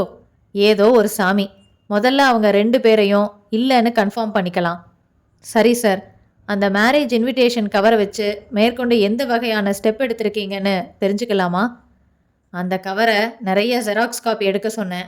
எல்லா ஸ்டேஷனுக்கும் அனுப்பி வச்சிருக்கேன். அந்தந்த ஏரியாவில் இருக்கிற பிரிண்டிங் ப்ரெஸ்ஸில் எல்லாம் காட்டி இது யார் அடிச்சதுன்னு விசாரிக்க சொல்லியிருக்கேன். அப்படி பிரிண்ட் போட்ட ப்ரெஸ்ஸு தெரிஞ்சிருச்சுன்னா அந்த பத்திரிக்கை நமக்கு கிடைக்கும். அதில் முழு விவரம் இருக்கும். நான் ஒரு மாதிரி யூகம் பண்ணியிருக்கேன். சொல்லுங்க சார். கொலகாரம் பேரு தான் சிவராமன். அவனுக்கு தான் வர 30ஆம் தேதி கல்யாணம். பத்திரிக்கையில் பேர் எழுதலை. ஸோ அவன் அந்த மாதிரி பேர் எழுதாத நிறைய பத்திரிக்கைகளை தன்னோட ஜோல்னா பையில வச்சுக்கிட்டு பல பேருக்கு கொடுக்கறதுக்காக பைக்கில் போயிருக்கான். அப்போ அருந்ததி ஸ்கூட்டரில் போகிறத பார்த்துருக்கான். அருந்ததி அவனோட முன்னாள் காதலி. இவனை கல்யாணம் பண்ணிக்கிறேன்னு சொல்லிட்டு ஏமாத்திருக்கா. அவளை பார்த்ததும் ஆத்திரமாயி அவ பின்னாடியே ஃபாலோ பண்ணி போயிருக்கான். அவ அந்த கடையில் டாய்லெட் ரூமுக்குள்ளே போனதும் இவனும் போய் காரியத்தை முடிச்சுட்டு போயிட்டான். போன பரபரப்பில் பையில இருந்த ஒரு பத்திரிக்கை தவறி விழுந்ததை கவனிக்கல. அருந்ததி அவனோட முன்னாள் காதலின்னு சொல்றீங்களா? ஆமா. அப்போ ராதிகா அவங்களும் கல்யாணம் பண்ணிக்கிறதா சொல்லிட்டு ஏமாத்திட்டாங்களா என்ன? கிண்டலா? இல்லை சார், சீரியஸாகவே தெரிஞ்சுக்கிறதுக்காக தான் கேட்குறேன். ஒரு யூகம் தானே சார். நானா 2 பேருக்கும் லவ் லெட்டர் கொண்டு போய் கொடுத்தேன். ஒரு வியூ, தட்ஸ் ஆல். உங்கள் வியூ என்ன? அவன் மென்டல்னு நினைக்கிறேன் சார். வெறுமனே உணர்ச்சி பூர்வமாக கொலை செஞ்சுட்டு பேசாமல் போகாமல் நெத்தியில் நிதானமாக செய்தி எழுதியிருக்கான் பாருங்க. அங்கே அவன் சாதாரண ஆசாமியிலிருந்து மாறுபடுறான். நம்ம டிபார்ட்மெண்ட்டுக்கு மறைமுகமாக சவால் விடுறான். பொதுவாக இந்த மாதிரி குற்றவாளிங்க கொஞ்சம் புத்தி கூர்மையோடு இருப்பாங்க. ஆனாலும் எங்கேயாச்சும் சின்ன தப்பு பண்ணிடுவாங்க. அதான் பண்ணிட்டானே. என்ன? இந்த இன்விடேஷனை மறந்துட்டு போனதை தான் சொல்கிறேன். சற்று அமைதி. பிறகு, சார், நான் ஒன்று சொல்கிறேன், தப்பாக எடுத்துக்க மாட்டீங்களே என்றார் தயாளன். சொல்லுங்க. தப்பாக எடுத்துக்கிற மாதிரி தான் சொல்லுவீங்கன்னு தெரியும். பரவாயில்ல, சொல்லுங்க. இன்விடேஷன் மேலே 30/7ன்னு தேதி இருக்கு. மணமகன் பேரு மணமகள் பேரு இருக்கு. இந்த தகவலை வச்சுக்கிட்டு அந்த சிவராமனோட விலாசத்தை உட்கார்ந்த இடத்துல இருந்தே தெரிஞ்சுக்க முடியும்னு நான் நினைக்கிறேன். உட்கார்ந்த இடத்துல இருந்தேவா? எப்படி? ஃபோனில் முதல்ல ஒரு கல்யாண புரோக்கரை பிடிக்கலாம். அவர்கிட்ட கேட்டால் மெட்ராஸில் இருக்கிற எல்லா கல்யாண மண்டபங்களோட பேரும் அட்ரஸும் சொல்லிடுவார். அப்புறம் ஒவ்வொரு கல்யாண மண்டபமாக ஃபோன் பண்ணி உங்கள் மண்டபத்தை 30ஆம் தேதி கல்யாணத்துக்கு புக் பண்ணியிருக்கிறது யாருன்னு ஒரு கேள்வி கேட்டால் போதுமே சார். தயாளனின் சரியான அப்ரோச் காரணமாக நியூட்டனுக்கு முகமெல்லாம் சிவந்து போனது. அப்போது நான் ஜெராக்ஸ் எடுத்து அனுப்பி பிரிண்டிங் ப்ரெஸ்ஸில் எல்லாம் விசாரிக்க சொன்னது மடத்தனோன்னு சொல்கிறீங்களா? அப்படி எங்கே சார் சொன்னேன்? அது ஒரு சின்ன வழிமுறை. இதுவும் ஒரு வழிமுறை. அது கொஞ்சம் சுத்து இல்லையா? என்னையா சுத்து? அவங்க கல்யாண மண்டபத்தில் தான் கல்யாணம் பண்ணிக்கணுமா? கோயிலில் பண்ணிக்கிட்டா? கோயிலில் பண்ணிக்கிறதா இருந்தாலும் கோயிலில் அதுக்காக பணம் கட்டணும் சார். கோயிலுக்கெல்லாம் ஃபோன் பண்ணி விசாரிக்க முடியும். எல்லா மண்டபத்துக்கும் ஃபோன் இருக்குமா? எல்லா கோயில்லையும் ஃபோன் இருக்குமா? சொல்லுங்க. முதல்ல ஃபோன் இருக்கிற மண்டபங்களில் விசாரிக்கலாமே சார். அதில் கிடைக்கலன்னா அப்புறம் ஃபோன் இல்லாத மண்டபங்களுக்கு நேரில் போய் தானே விசாரிக்கணும். ஆமாம் சார். அப்புறம் எப்படி உட்கார்ந்த இடத்துலையே கண்டுபிடிக்கலான்னு சொன்னீங்க? இதுக்கு தான் அவசரப்பட்டு எதையும் சொல்லக்கூடாதுங்கிறது. நாம் 2 பேரும் ஒரே ரேங்காக இருக்கலாம். ஆனால் நான் ஸ்பெஷல் கிரைம் பிரான்ச். உங்களை விட 10-15 வருஷம் அதிகமாக சர்வீஸ் பண்ணவன். அதை மனசில் வச்சுட்டு பேசுங்க. சாரி சார் என்ற தயாளன் புறப்பட, எங்கே புறப்பட்டுட்டீங்க? அந்த ரமாவை பிக்கப் பண்ணிட்டு போய். அதெல்லாம் அப்புறம் பார்த்துக்கலாம். உட்காந்து கல்யாண புரோக்கருக்கு ஃபோன் பண்ணுங்க. உங்கள் யோசனை நல்லா இருக்கு. சொல்கிற விதம்தான் எடக்கு முடக்கா இருக்கு என்றார் நியூட்டன். Sorry sir. இந்த மாதிரி உணர்ந்து உடனே சாரி சொல்லிடுறீங்க பாருங்க. அது கூட ஒரு நல்ல குணம்தான். ஃபோன் பண்ணுங்க. சிகரெட் வாங்கிட்டு வந்துடுறேன் என்று அறையை விட்டு வெளியேறிய நியூட்டன் பெருமூச்சு விட்டார். அன்புமிக்க கோவிந்த், சந்திக்கும் போது ஏற்படுகிற பாதிப்பை விட சந்திக்காத போது ஏற்படும் பாதிப்பு தான் அதிகமாக இருக்கிறது என்பதை அனுபவபூர்வமாக உணர்கிறேன். நாம் சந்தித்து இன்றோடு 37 நாட்கள் ஆகின்றன. ரொம்ப கஷ்டமாக இருக்கிறது. நான் சென்னையில் இருந்தபோது கம்ப்யூட்டர் வகுப்பு என்பது நாம் தினமும் சந்தித்து கொள்ள வசதியாக இருந்தது. ஆனால் இப்போது நான் தஞ்சையில், நீங்கள் சென்னையில். இந்த பிரிவு நாமே ஏற்படுத்தி கொண்டதுதான் என்றாலும் வலிக்கிறது. ஒழுங்காக நான் சென்னை கல்லூரியிலேயே சேர்ந்திருப்பேன். தஞ்சையில் என் சித்தி வீடு இருக்கிறது என்று உங்களிடம் சொன்னது தப்பு. நீ தஞ்சையில் சித்தி வீட்டில் தங்கிக் கொண்டு கல்லூரிக்கு போ, அப்போதுதான் நாம் அடிக்கடி சந்திக்க முடியாது, அப்போதுதான் உன் முழு கவனமும் படிப்பில் இருக்கும் என்றீர்கள். காரணம் என்னவோ நியாயமானதுதான். ஆனால் நடைமுறையில் அவஸ்தையாக இருக்கிறது. புதிதாக கல்லூரிக்கு போகிற புதிய அனுபவங்கள் ஒரு பக்கம் இருக்க, என் மனம் எதிலும் லயிக்க மாட்டேன் என்கிறது. சென்னையில் 2 பேரும் இருந்து கொண்டு தினமும் சந்தித்து கொண்டிருந்த போதும் கடிதங்கள் எழுதி கொண்டோம். இப்போது கடிதங்கள் மட்டுமே பரிமாறிக்கொள்கிறோம். நம் அடுத்த சந்திப்புக்காக ஆவலோடு காத்திருக்கிறேன். அதுவரை வாரம் 2 கடிதங்களாவது எழுதி கொண்டிருங்கள் கோவிந்த். இன்னும் நிறைய எழுத வேண்டும் என்று துடிப்பாக இருக்கிறது. எழுத எழுத அழுகை வருகிறது. அதனால் இத்துடன் நிறுத்திக் கொள்கிறேன். Kovind, I love you, I love you. உங்கள் பிரீத்தி. பின்குறிப்பு: எனக்கு ஜுரமாக இருக்கிறது, உடலில் அல்ல. அத்தியாயம் 8. குயிலோசை பத்திரிகை 20 வருடங்களாக தனது விற்பனை குறியீட்டு கோட்டை கிராஃப் காகிதத்தில் மேல் நோக்கியே வரைந்து கொண்டிருந்தது. ஆனால் 2-3 வருடங்களாக அந்த கோடு 90 டிகிரியில் சடக்கென்று திரும்பி கீழ்நோக்கி இறங்கிக் கொண்டிருக்கிறது. வீடியோ கேபிள் டிவி தாக்குதலால். ஆனாலும் 3 மாடிகளுடன் சொந்த கட்டிடம், சொந்த அச்சகம், ஒவ்வொரு ஹாலும் சென்ட்ரலைஸ்டு ஏசி, மழையில் நனைக்கப்பட்டு சுபிட்சமாகவே இருக்கிறது. பழைய லாபங்கள் கொஞ்சமா என்ன? இடுப்புயரம் வரை மரத்தால் பிரிக்கப்பட்ட கேபின் ஒன்றில் தேவகுமாரன் ப்ரூஃப் பார்த்து கொண்டிருந்தான். தேவகுமாரனை ஷாப்பிங் சென்டரில் பணிபுரியும் கருப்பு தாவணி ரமா விரிவாக ஏற்கனவே இன்ஸ்பெக்டர் நியூட்டனிடம் வர்ணித்து விட்டதால் இங்கே தனியாக ஒரு வர்ணனை தேவையில்லை. சற்றே அழுக்காயிருந்த கிரீம் கலர் ஜோல்னாப்பை வயர் பின்னிய நாற்காலியின் முதுகின் ஓரத்தில் தொங்கிக் கொண்டிருந்தது. வார்த்தை வார்த்தையாய் தொட்டு ப்ரூஃப் பார்த்து கொண்டிருந்த பென்சிலால் ஒருமுறை தன் தாடியை சொரிந்து கொண்ட தேவகுமாரன் ஒலித்த இன்டர்காமை எடுத்தான். தேவா, கொஞ்சம் ரூமுக்கு வந்துட்டு போங்க. எடிட்டரின் கரகர உத்தரவு. நாற்காலியை நகர்த்தி எழுந்தான். காகிதங்கள் பறந்து விடாமல் காகித கணம் வைத்தான். ஆயுள் முடிய இருந்த சிகரெட்டை கவனித்து அதன் சாம்பல் நகம் வெட்டி ஒருமுறை இழுத்து விட்டு புகைத்தான். பேண்ட் பாக்கெட்டிலிருந்து சிக்லெட்டை எடுத்து பிரித்து வாயில் போட்டுக்கொண்டு நடந்தான். மாதம் 3000 தருபவருக்கு வாசனை நீக்கிய மரியாதை. ஸ்லீவ்லெஸ் டைபிஸ்ட் தாரணி குரலால் நிறுத்தினாள். தேவா, ரஜினிய இன்டர்வியூ பண்ண போறீங்களாமே? ஆமா. நானும் வரட்டுமா? எதுக்கு? நேர்ல பார்த்து ஆட்டோகிராஃப் வாங்கணும் தேவா. அபூர்வ ராகத்திலிருந்தே நான் அவரோட ஃபேன். எப்போ போறீங்க? அடுத்த வாரம்தான். இன்னும் தேதி கன்ஃபார்ம் ஆகல. எப்போ போனாலும் சரி, கண்டிப்பா என்னையும் கூட்டிட்டு போகணும், ஓகேவா? கையை பிடித்து கேட்டாள். பார்க்கலாம் என்று பதில் சொல்லிவிட்டு லிஃப்டில் நுழைந்தான். மூடிக்கொண்டதும் எண் 3ஐ அழுத்தினான். லிஃப்டின் சுவர் பெயிண்டில் கீறி வத்சலா ஐ லவ் யூ என்று யாரோ விஷமம் செய்திருந்தார்கள். சர்க்குலேஷனில் இருக்கும் வத்சலாவுக்கு கல்யாணமாகி 3 குழந்தைகள். விவஸ்தை கெட்டவர்கள். 3வது மாடியில் வெளிப்பட்டு எடிட்டரின் அறை கதவை தள்ளிக்கொண்டு உள்ளே வந்தான் தேவகுமாரன். எடிட்டர் பான்பராக் போட்டு கொண்டிருந்தார். அவனுக்கும் அதை நீட்டினார். மறுத்தான். பில்லியட்ஸ் மேஜை போல எடிட்டர் அந்த அறையை முற்றிலும் இருட்டு செய்து சரியாக தனது மேஜைக்கு மட்டும் தொங்கும் விளக்கு மூலம் செவ்வக வெளிச்சம் பாய்ச்சி இருந்தார். ஸ்பெஷல் போலீஸ் விசாரணை கூடம் போல தேவகுமாரனுக்கு ஒவ்வொரு முறையும் தோன்றும். தேவா, உட்காருங்க. என்னாச்சு? டாக்டர் சுபாஷினி மேட்டர் சிங்கப்பூர்ல இருந்து வந்துட்டாங்களா இல்லையா? இன்னைக்கு கூட ஃபோன் பண்ணேன் சார், இன்னும் வரலையாம். எப்போ வராங்க? இன்னும் 4-5 நாள் ஆகுமா. அன்னைக்கே நீங்கள் ஒரு வழியா இன்டர்வியூ செஞ்சு முடிச்சிருக்கலாம் தேவா. பாதி இன்டர்வியூவில் அவங்களுக்கு கிளினிக்ல இருந்து எமர்ஜென்சின்னு ஃபோன் வந்துருச்சு சார். சாரி சொல்லிட்டு போயிட்டாங்க. மறுநாள் ஃபோன் பண்ணால் சிங்கப்பூர் போகிறேன்ட்டாங்க. ஒரு கான்ஃபரன்ஸுக்கு போகிறாங்களாம், வர 1 வாரம் ஆகும்னு சொல்லிட்டாங்க. நான் என்ன சார் பண்ணுறது? மேட்டரோட இன்ட்ரெஸ்ட் போயிருமேன்னு பார்க்குறேன். இன்டர்வியூ செஞ்ச வரைக்கும் மேட்டரை ரெடி பண்ண முடியாதா? இல்லை சார், பொதுவான விவரத்தை சொன்னாங்க. டெக்னிக்கலாக விளக்கம் சொல்கிறேன்னு சொன்னாங்க. அதுக்குள்ளே பேட்டி கட் ஆயிடுச்சு. டெக்னிக்கல் விளக்கம் இல்லாமல் அவங்க செஞ்சுருக்கிற மருத்துவ சாதனையை மேட்டராக பண்ணால் அதில் முழுமை இருக்காதுன்னு பார்க்குறேன். அவங்க சாதனை என்ன? புரிகிற மாதிரி சொல்லுங்களேன். சில பெண்களுக்கு கர்ப்பப்பை கெட்டு போய் அதை எடுக்க வேண்டிய சூழ்நிலை வருது இல்லையா?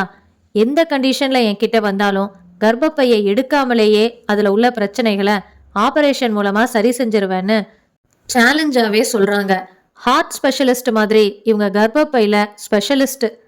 பொம்பளைங்களுக்கு ஆர்வம் ஏற்படுத்துற மேட்டர் தான்.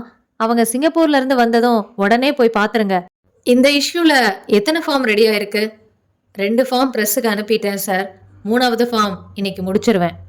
சரி போங்க, அந்த டாக்டர் மேட்டருக்காக தான் கூப்பிட்டேன்.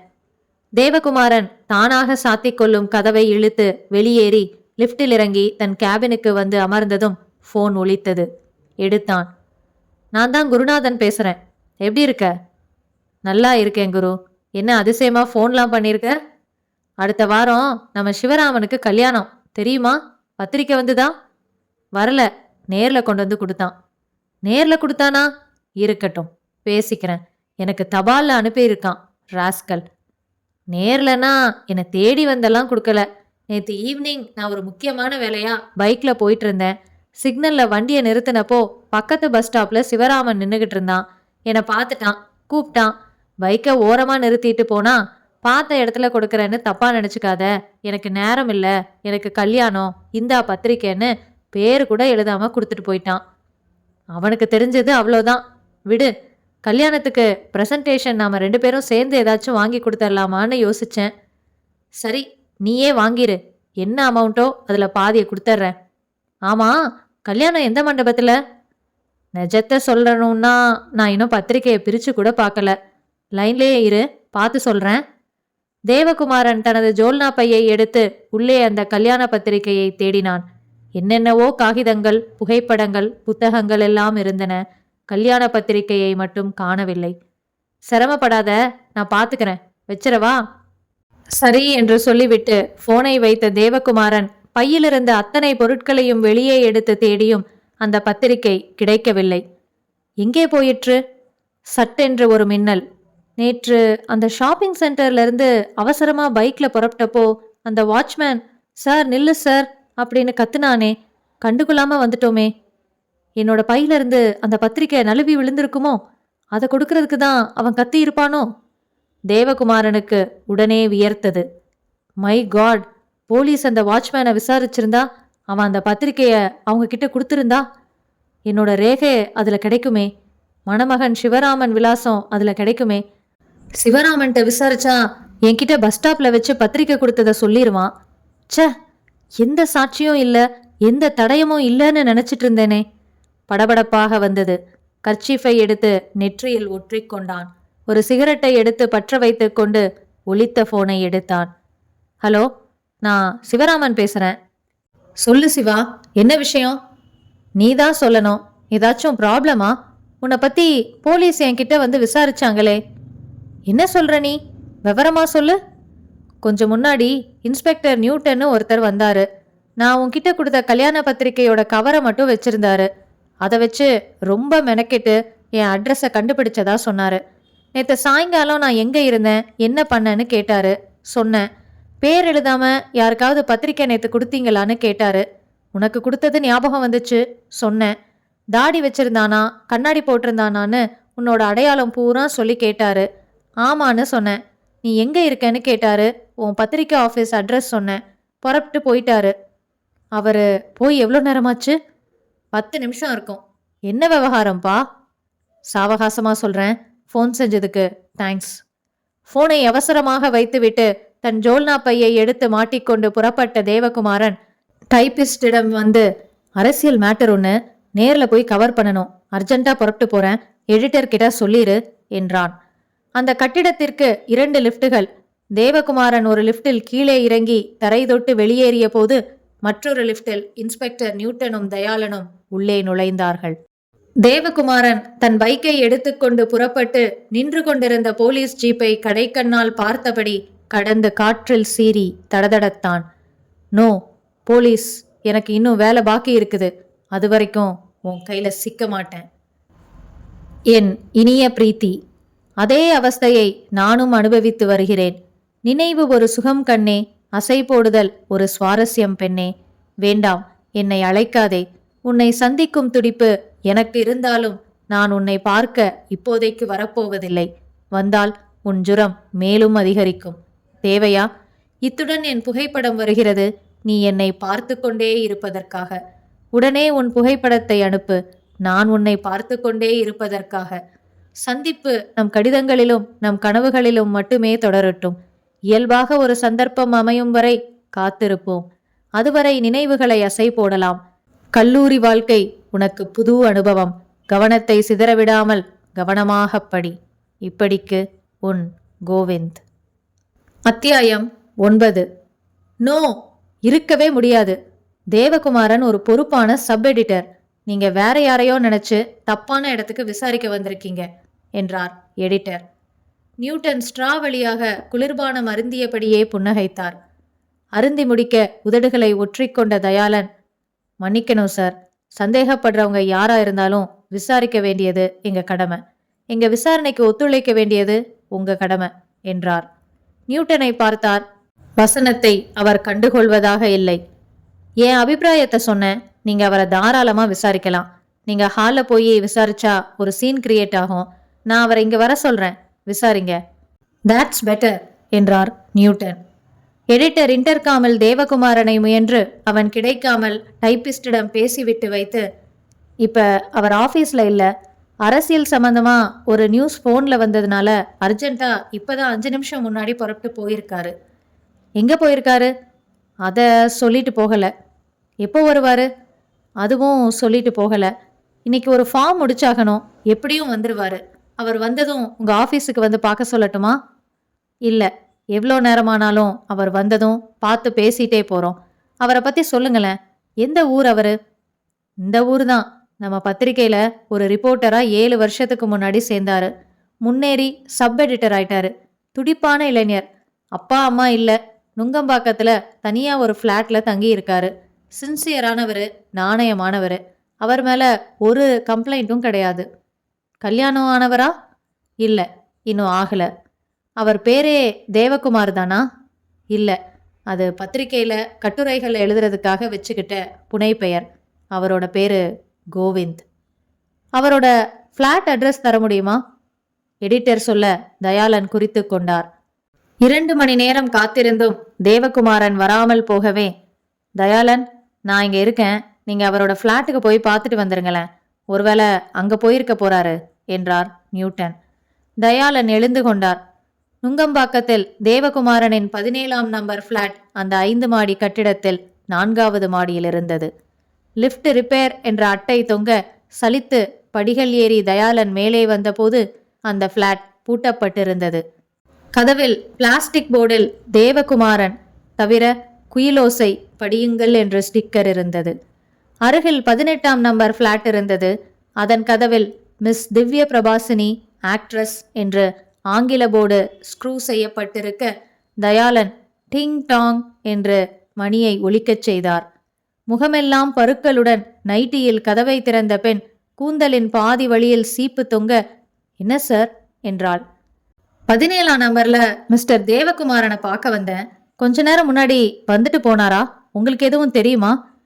இங்கதான் சாவி கொடுத்துட்டு போயிருக்காரு. இன்ஸ்பெக்டர் நியூட்டன்னு ஒருத்தர் வந்து விசாரிச்சா சாவி கொடுக்க சொல்லிட்டு போனாரு. உங்க பேட்ச்ல தயாளன்னு போட்டிருக்கே. ஏற்பட்ட அதிர்ச்சியை மறைத்து கொண்ட தயாளன், அவரு என்னோட சீனியர் தான். நீங்க என்கிட்ட சாவியை ஒப்படைக்கலாம், தப்பில்ல. வேற ஏதாவது செய்தி சொன்னாரா என்றார். உள்ள டேபிள் மேல ஒரு லெட்டர் வச்சிருக்கிறதா சொன்னாரு. எதுவும் பிரச்சனை வராதுன்னா உங்ககிட்ட தரேன். அவள் கொண்டு வந்து கொடுத்த சாவியை வாங்கி கொண்டு வந்து 17இன் பூட்டை திறந்தார். உள்ளே வந்ததும் மேஜை கண்ணில் பட்டது. மேஜை மேல் பேப்பர் வெயிட்டுக்கு அடியில் மடக்கப்பட்ட கடிதம் இருந்தது. அவசரமாக எடுத்து படித்தார். மதிப்பிற்குரிய இன்ஸ்பெக்டர் நியூட்டன் அவர்களுக்கு வணக்கம். உங்கள் டிபார்ட்மெண்ட்டின் சுறுசுறுப்பை நான் பாராட்டுகிறேன். டாக்டர் ராதிகாவின் கொலையில் எந்த தடயத்தையும் விட்டு வைக்காத நான் டாக்டர் அருந்ததியின் கொலையில் எனக்கே தெரியாமல் கல்யாண பத்திரிகையை தடயமாக தவறவிட்டு விட்டேன். அதை வைத்து சிவராமன் வரை வந்துவிட்ட நீங்கள் என்னை தேடி வர அதிக நேரம் ஆகாது என்பது எனக்கு தெரியும். ஆனாலும் அதிர்ஷ்டம் பாருங்கள், என் பக்கம் இருப்பதால் தப்புவதற்கு அவகாசம் கிடைத்து விட்டது. என் பிளாட்டிற்கோ பத்திரிகை அலுவலகத்திற்கோ நான் மறுபடியும் வரப்போவதே இல்லை. அதனால் அங்கே எல்லாம் மஃப்டியில் நபர்களை நிறுத்தி எனக்காக வலை விரிக்கும் சிரமம் வேண்டாம். என்னை தேடி கண்டுபிடிப்பதில் அரசாங்கத்திற்கு அதிகம் செலவு வைக்க வேண்டாம். நான் உங்களிடம் வந்து சரணடைய போகிறேன். இப்போதல்ல, இன்னும் பாக்கி இருக்கும் ஒரே ஒரு கொலையை முடித்து கொண்டதும். அதுவரை என்னை தேட வேண்டாம், கிடைக்க மாட்டேன். நான் மனநிலை தவறியவன் அல்ல. கொலை செய்வது எனக்கு பொழுதுபோக்கும் அல்ல. சாட்சிகளே இல்லாமல் நிகழ்ந்து போன ஒரு அநியாயத்திற்கு கணக்கு தீர்த்து கொண்டிருக்கிறேன். அதை எந்த சாட்சிகளும் இல்லாமல் செயல்படுத்த நான் போட்ட கணக்கு தப்பாகிவிட்டது. அதனால் என்ன? என் பாக்கி காரியம் முடிந்ததும் உங்களை தேடி வந்து விடுகிறேன். அதுவரை பொறுத்திருங்கள். நீங்கள் பொங்கி எழுந்தாலும் எந்த பிரயோஜனமும் இல்லை. சந்திக்கலாம். தங்கள் தேவகுமாரன் என்கிற கோவிந்த். தயாளன் அதிர்ந்து போனார். தான் தேடப்படுவது அதற்குள் எப்படி தெரிந்தது இவனுக்கு? இது கடிதமல்ல, சவால். இன்னொரு கொலை. நோ, அது நடக்கப் போவதில்லை. நடக்கக்கூடாது. அதற்கு முன்பாக இவனை பிடித்தே ஆக வேண்டும். அன்புமிக்க கோவிந்த். ச்ச, என் கடிதம் பார்த்து உடனே புறப்பட்டு வருவீர்கள் என்று பார்த்தால் இப்படி பதில் எழுதிவிட்டீர்களே. உங்கள் மனசு கல். ப்ளீஸ் கோவிந்த், அடுத்த வாரத்திற்குள் ஒரே ஒரு முறை இங்கு வந்துவிட்டு போங்களேன். ஏனென்றால் இங்கே சித்தி வீட்டில் தங்கி படிப்பதில் சில அசௌகரியங்கள் இருப்பதால் நான் அடுத்த வாரம் கல்லூரியின் ஹாஸ்டலுக்கு போகிறேன். பணம் கட்டிவிட்டேன். ஹாஸ்டலில் என்னை வந்து சந்திப்பதில் ஏக கெடுபிடிகள் இருக்கும் என்பதால் சொல்கிறேன். ஞாயிறு அன்று உங்களை எதிர்பார்க்கட்டுமா? வரும் பஸ் அல்லது ரயில் விவரம் உடனே எழுதினால் நான் உங்களை வரவேற்க வருவேன். ஏமாற்றி விடாதீர்கள் கோவிந்த். ரொம்ப ரொம்ப ரொம்ப எதிர்பார்க்கிறேன். இப்படிக்கு உங்கள் பிரீத்தி. அத்தியாயம் 10.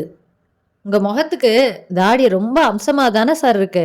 ஏன் சார் எடுக்க சொல்றீங்க? கையில் கத்தியோடு முகத்தில் கவலையோடு கேட்டான் அந்த சவரத் தொழிலாளி.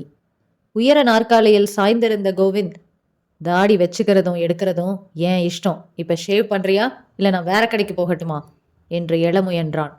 அட குந்து சார், எனக்கு என்ன வந்துச்சு, ஏதோ தோணுச்சு சொன்னேன் என்று அவனது அடர்த்தியான தாடியின் மேல் சோப்பு நுரையை தடவத் துவங்கினான்.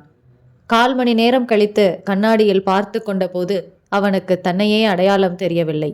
மேஜை மேல் வைத்திருந்த கண்ணாடியை எடுத்து அணியச் சென்றவன் அணியாமல் மடக்கி ஜோல்னா பைக்குள் வைத்து கொண்டான். வெளியே வந்தான், நடந்தான். சூட்கேஸ் கடைக்குள் சென்று ஒரு சூட்கேஸ் வாங்கினான். ஜோல்னா பைக்குள் இருந்த மாற்றுடை மற்ற எல்லா பொருட்களையும் சூட்கேஸில் மாற்றினான். வெளியே வந்து தெருவோர பிச்சைக்காரரிடம் ஜோல்னா பையை போட்டான். அடுத்து துணிக்கடை. கதர் ஜிப்பா ஒன்று கொடுங்க. கதரில் 8 முழ வேஷ்டி ஒன்று கொடுங்க. இங்கே ட்ரெஸ்ஸிங் ரூம் எதுவும் இருக்கா? உடை மாற்றி வந்தான். உருமாறி இருந்தான்.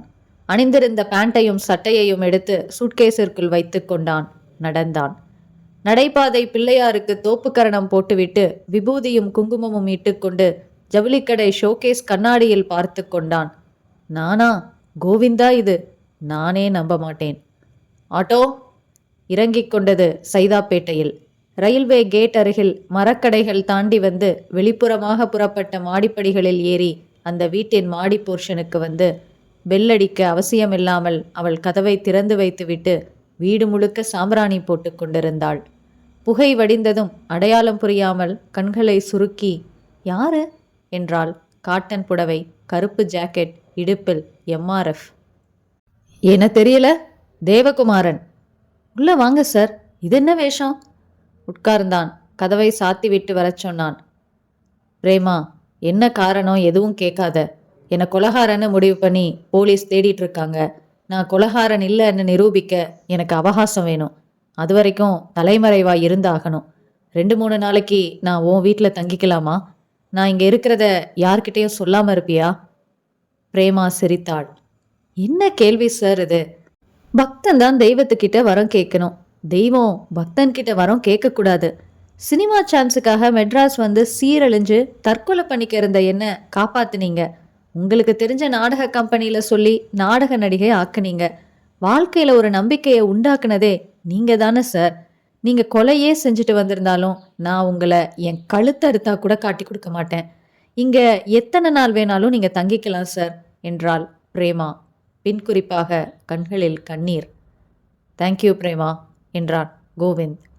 இரட்டை கொலையில் துப்பு துலங்கியது. பத்திரிகையாளரை போலீஸ் தேடுகிறது. டாக்டர் ராதிகா மற்றும் டாக்டர் அருந்ததி கொலை செய்யப்பட்டார்கள் அல்லவா? இந்த கொலைகளை செய்தவர் ஒரு முன்னணி வார இதழில் உதவி ஆசிரியராக பணிபுரியும் கோவிந்த் என்கிற தேவகுமாரன் தான் என்று போலீசார் கண்டுபிடித்துள்ளனர். கோவிந்தை கைது செய்ய சென்றபோது அவன் சாமர்த்தியமாக தப்பிச் சென்று தலைமறைவாகிவிட்டான்.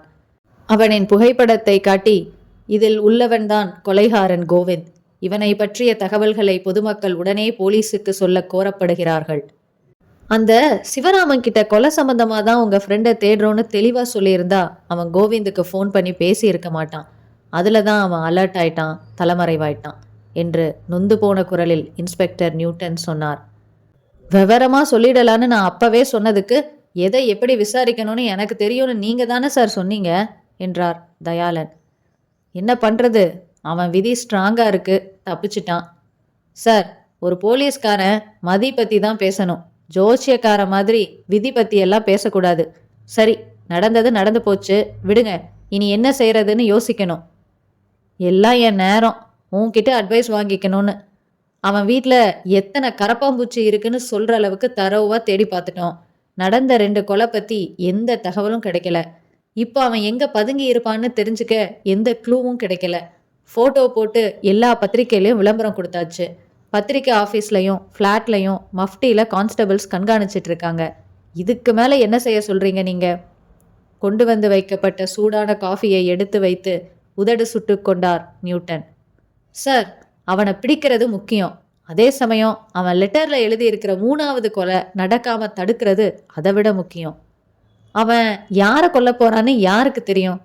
நமக்கு தெரிஞ்சாகணும் சார். நடந்த 2 கொலைகளும் ஒரே மாதிரி இருக்கு. 2 பேரும் லேடி டாக்டர்ஸ். 2 எஃப்ஐஆர்களையும் தரவாக படித்தப்ப டாக்டர் ராதிகா, டாக்டர் அருந்ததி 2 பேருக்கும் ஒரே ஒரு ஒற்றுமையை நான் கண்டுபிடிச்சேன் சார். என்ன, 2 பேருக்கும் கழுத்தில் மச்சம் இருக்கா? சீரியஸாக பேசலாம் சார். 2 பேரும் 79ஆம் வருஷத்துலேருந்து 84ஆம் வருஷம் வரைக்கும் தஞ்சாவூர் மெடிக்கல் காலேஜில் ஹாஸ்டலில் தங்கி ஒன்றா எம்பிபிஎஸ் படிச்சிருக்காங்க சார். நியூட்டன் நிமிர்ந்தார். மை குட்னஸ், எவ்வளோ பெரிய தகவல் இது! 2 பேருக்கும் என்ன சம்மந்தம்னு நான் மண்டையை போட்டு உடச்சிக்கிட்டு இருந்தேனே. சுறுசுறுப்பான நியூட்டன் உடனே தஞ்சாவூர் போலீஸை தொடர்பு கொண்டார். 79ஆம் வருஷத்துலேருந்து 84வது வருஷம் வரைக்கும் மெடிக்கல் காலேஜ் ஹாஸ்டலில் ராதிகா அப்புறம் அருந்ததி படித்தப்ப குறிப்பிடும்படியாக ஏதாவது சம்பவம் நடந்ததா? அந்த சம்பவத்தில் கோவிந்த் அப்படிங்கிறவன் சம்மந்தப்பட்டிருக்கானா?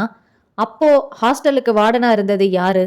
ராதிகாவும் அருந்ததியும் ஹாஸ்டலில் ஒரே ரூமில் தங்கி இருந்தாங்களா? அவங்களுக்கு நெருக்கமாக 3வது தோழி யாராவது இருந்தாங்களா? இத்தனை கேள்விகளையும் விரிவாகச் சொன்னார். உடனே நேரில் சென்று விசாரித்து தகவல் சொல்லச் சொன்னார். 3 மணி நேரத்தில் தஞ்சாவூரிலிருந்து தகவல்கள் வந்தன. குறிப்பிடும்படியாக சம்பவம் எதுவும் நடக்கவில்லை. அப்போது ஹாஸ்டலுக்கு வார்டனாக இருந்தவர் டாக்டர் சுபாஷினி. தற்போது அவர் சென்னையில் இருக்கிறார். 84ஆம் வருடத்தில் ஹாஸ்டலில் ஒரே அறையில் 3 பேர் தங்கியிருந்தார்கள்.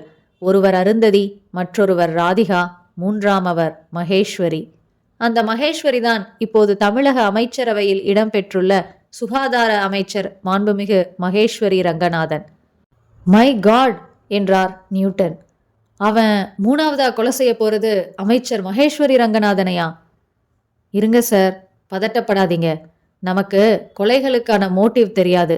அதே ரூம்ல மகேஸ்வரி இருந்ததால அவனை பாதிச்ச ஒரு சம்பவத்துல மகேஸ்வரியும் பங்கு பெற்றிருக்கலான்னு யூகிக்கிறோம். That's all. அமைச்சரையே நேரில் பார்த்து தெளிவுபடுத்திக்கிட்டா போச்சு என்றார் தயாளன். இருவரும் உடனே ஜீப்பில் புறப்பட்டார்கள். என் இனிய பிரீத்தி, உனக்கு ஒரு மகிழ்ச்சியான செய்தி. குயிலோசை வார இதழில் எனக்கு ரிப்போர்ட்டர் வேலை கிடைத்துள்ளது. 3 மாதங்களுக்கு என் திறமையை பார்த்துவிட்டு பிறகுதான் வேலையை தருவோம் என்று சொல்லியுள்ளார்கள். இந்த நிலையில் நான் லீவு போட்டுவிட்டு வர முடியாது. விடுமுறையே இல்லாமல் நான் உழைக்க வேண்டும். என் திறமைகளை காட்டியாக வேண்டும். சாரி டார்லிங், உன்னை சந்திக்க நான் வரவில்லை. ஹாஸ்டலில் சேர்வது நல்லதுதான்.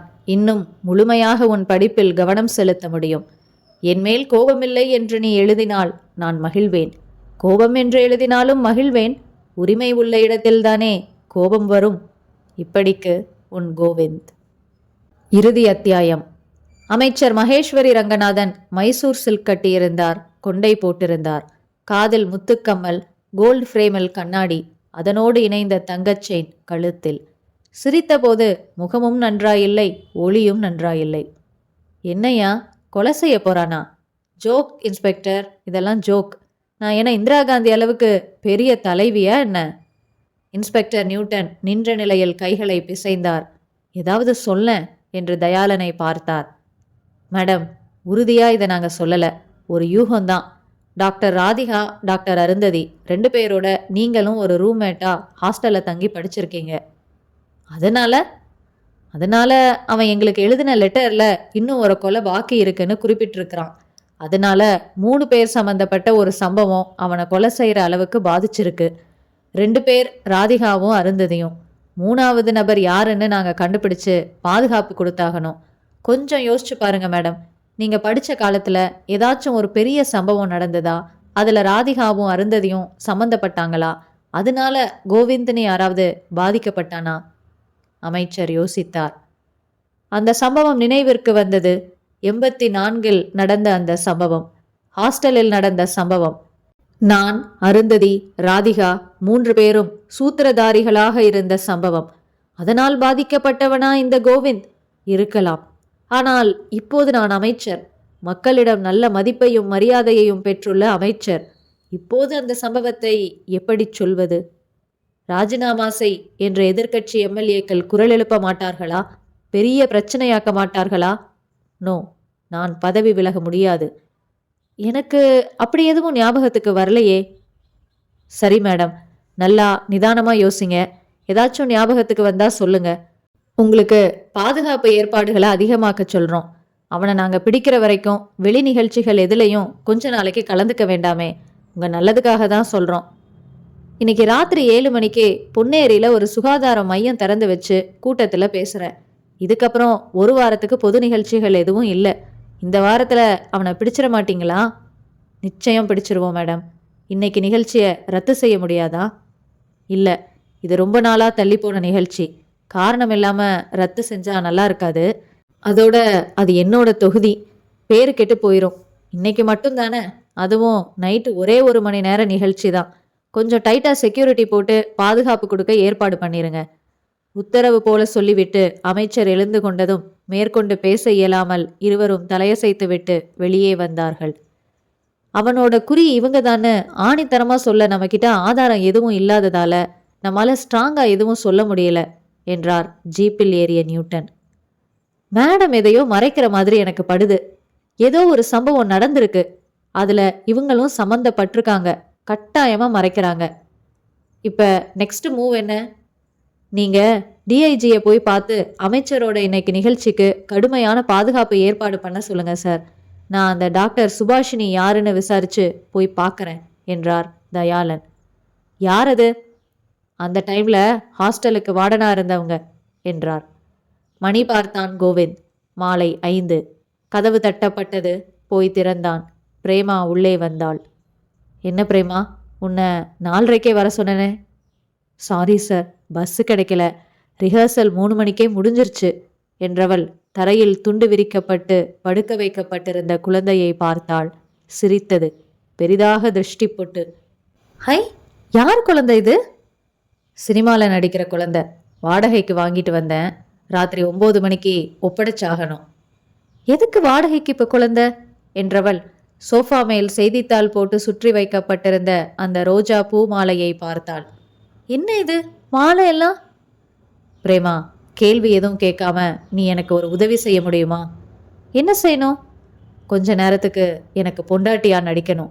அந்த குழந்தைக்கு அம்மாவா நடிக்கணும். சரி, கேள்வியெல்லாம் கேட்கல, நடிக்கிறேன். இங்கே யார் வரப்போகிறாங்க? இங்கே யாரும் வரல. மாலையோட குழந்தையோட நாம தான் போக போகிறோம். போய் ஒரு பெரிய மனுஷியை பார்க்க போகிறோம். பார்த்து நம்ம குழந்தைக்கு பேர் வைக்க சொல்ல போகிறோம். எனக்கு எதுவும் புரியலை சார். புரிய வேண்டாம், நடித்ததுக்கப்புறம் தானாகவே புரியும். சரி, யார்கிட்ட போய் பேர் வைக்க சொல்கிறது? அமைச்சர் மகேஸ்வரி ரங்கநாதன் கிட்ட என்றான் கோவிந்த். அவங்க வீட்லையா? இல்லை, 7 மணிக்கு பொன்னேரியில் அவங்க கலந்துக்க போகிற ஒரு பொதுக்கூட்டத்தில். நீ சிம்பிளாக ஒரு ஏழை பொண்டாட்டி மாதிரி ட்ரெஸ் பண்ணிக்கோ, மேக்கப்பும் போட்டுக்கோ. நான் ஒரு ஃபோன் பண்ணிவிட்டு டாக்ஸியோடு வரேன்.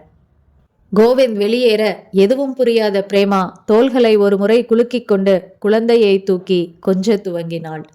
டாக்டர் சுபாஷினி சிங்கப்பூரில் இருப்பதாகவும் ஊர் திரும்ப இன்னும் 4 தினங்கள் ஆகும் என்றும் அவரின் கணவர் சொன்னதும் மிகவும் ஏமாற்றமாக போனது தயாளனுக்கு. சார், ஒரு கொலையை தடுக்க வேண்டியிருக்கு, ஒரு கொலகாரனை பிடிக்க வேண்டியிருக்கு. டாக்டர் சுபாஷினி கிட்ட நாங்க நினைக்கிற தகவல்கள் கிடைக்கலான்னு நம்புறோம். அவரோட நான் உடனடியா போன்ல பேச உதவி செய்ய முடியுமா என்றார் தயாளன். ஷியோர் என்ற டாக்டரின் கணவர் ISD கோட் எண்ணை சுழற்றி சிங்கப்பூர் எண் பிடித்து தன் மனைவியை தொடர்பு கொண்ட பிறகு ரிசீவரை தயாளனிடம் ஒப்படைத்தார். தயாளன் தன்னை சுருக்கமாக அறிமுகப்படுத்திக் கொண்டு விவரங்கள் சொன்னதும் சுபாஷினி அதிர்ச்சி அடைந்தார். என்ன, டாக்டர் அருந்ததி, டாக்டர் ராதிகா 2 பேரும் கொலை செய்யப்பட்டாங்களா? இது தொடர்பா பத்திரிகையாளர் தேவகுமாரனை தேடுறீங்களா? அப்படின்னா நீங்க காரியமா அமைச்சர் மகேஸ்வரிக்கு முழு பாதுகாப்பு கொடுங்க. இங்க இந்தியன் நியூஸ் பேப்பரே படிக்காம போனதால எதுவுமே தெரியாம போச்சு. நீங்க என்ன டாக்டர் சொல்றீங்க? தேவகுமாரனை எனக்கு நல்லா தெரியும். அவர் பத்திரிகைக்கு ஒரு சிறப்பு பேட்டி வேணும்னு என்கிட்ட வந்தாரு. அப்போ பொதுவா பல விஷயம் பேசினோம். உங்க வாழ்க்கையில மறக்க முடியாத நிகழ்ச்சி என்னன்னு கேட்டாரு. சொல்றேன், உங்களுக்குள்ள வச்சுக்கங்க, ஆனா பத்திரிகையில போட்டுறாதீங்கன்னு சொன்னேன். 84ஆம் வருஷம் நான் தஞ்சாவூர்ல இருந்தேன்.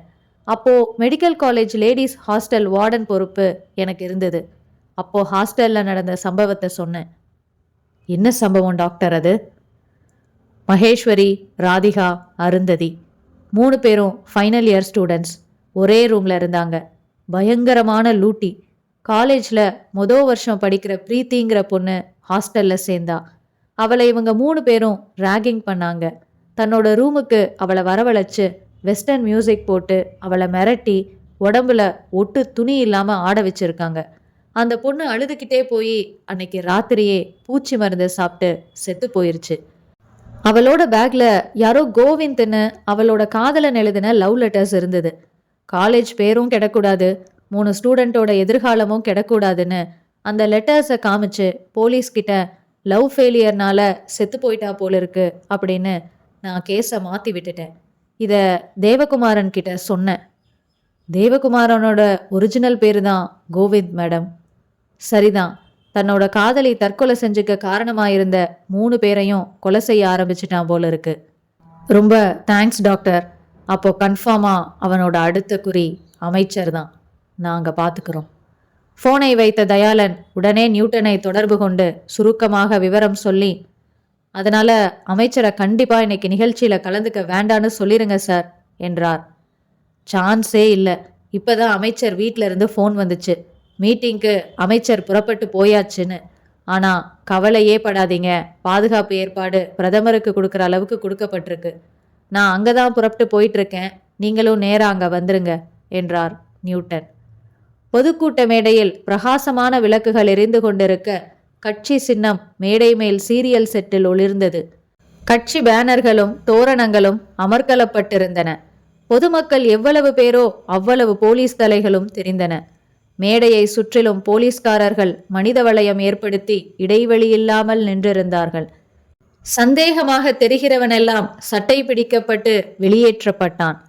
மேடையில் சில்லறை தலைவர்கள் பேசிக்கொண்டிருக்க அமைச்சர் மகேஸ்வரி கால் மேல் கால் போட்டு உயரமான மலர் போர்த்திய நாற்காலியில் அமர்ந்திருந்தார். அவருக்கு மாலை போட காத்திருந்த தொண்டர்கள் அனைவரும் மேடையின் ஒருபுறம் வரிசையாக நிறுத்தப்பட்டிருந்தார்கள். ஒரு அதிகாரி ஒவ்வொரு மாலையையும் மெட்டல் டிடெக்டரால் தடவி பார்த்து அமுக்கி பார்த்து சோதனை செய்து கொண்டே வந்தார். 7ஆவதாக கோவிந்தும் பிரேமாவும் நின்றிருந்தார்கள். கோவிந்த் கையில் மாலை, பிரேமா இடுப்பில் குழந்தை. அதிகாரி அவனை அணுகி, மாலையை சுத்தி இருக்கிற பேப்பரை பிரியா என்றார். பிரித்து போட்டான். மாலையை சோதித்து பார்த்தான். அவன் உடம்பு முழுக்க தடவினார். இந்தாமா, உனக்கு என்ன வேலைங்க? சார், நான் அவரோட சம்சாரம் சார். என் குழந்தைக்கு அம்மா பார்த்து பேர் வைக்கணும். சரி, நில்லு. அதிகாரி அடுத்த மாலைக்காரனிடம் சென்றார். ஒரு ஜீப்பில் பொருத்தப்பட்ட மானிட்டரில் வீடியோ கேமரா கூட்டத்தினரை வரிசை வரிசையாக க்ளோஸ்அப்பில் காட்டிக் கொண்டிருக்க நியூட்டனும் தயாளனும் அந்த ஸ்கிரீனில் தெரிகிற முகங்களில் கோவிந்த் தென்படுகிறானா என்று பார்த்தபடி இருந்தனர். அடுத்தபடியாக நமது மாண்புமிகு அமைச்சர் மகேஸ்வரி அவர்கள் பேச இருக்கிறார்கள். அவர் பேச துவங்கும் முன்பாக 5 நிமிடங்கள் மட்டுமே தொண்டர்கள் அவருக்கு அமைதியாக மாலை போட அனுமதிக்கப்படுவார்கள் என்று மைக் ஒலித்தது. அமைச்சர் மகேஸ்வரி எழுந்து வந்து மைக் முன்னால் நின்றதுமே கரவொலி அதிர்ந்தது, கேமராக்கள் மின்னின. மாலை போட காத்திருந்த மேடையோர தொண்டர்கள் இப்போது ஒவ்வொருவராக மேடை ஏறினார்கள். கோவிந்தும் பிரேமாவும் முன்னேறி நகர்ந்தார்கள். 6வது தொண்டன் அமைச்சருக்கு மாலை போடும்போது கோவிந்தும் பிரேமாவும் மேடையின் ஓரத்தில் சில வினாடிகள் காத்திருக்க மானிட்டர் ஸ்கிரீனில் தயாளன் பார்த்து விட்டார். சார், குடும்பத்தோட நிக்கிறவ முகத்தை பாருங்க. தாடி எடுத்துட்டா கோவிந்த் இப்படிதானே இருப்பான். கதர்ஜிப்பா போட்டிருக்கான் பாருங்க சார். சந்தேகமா இருந்தா இவனை மாலை போட விடாதீங்க. தயாளன் வேகமாக மேடையை நோக்கி நடந்தார். அதற்குள் கோவிந்த், பிரேமா அமைச்சரை நெருங்க, அம்மா, நீங்க தான் எங்க குழந்தைக்கு பேர் வைக்கணும். சொல்லு புள்ள. முதல்ல மாலைய போட்டுறேம்மா என்றான் கோவிந்த். அந்த மலர் மாலையை அமைச்சர் கழுத்தில் அணிவித்த அதே வினாடி அதன் செண்டு பகுதியை வேகமாக கீழே இழுத்தான்.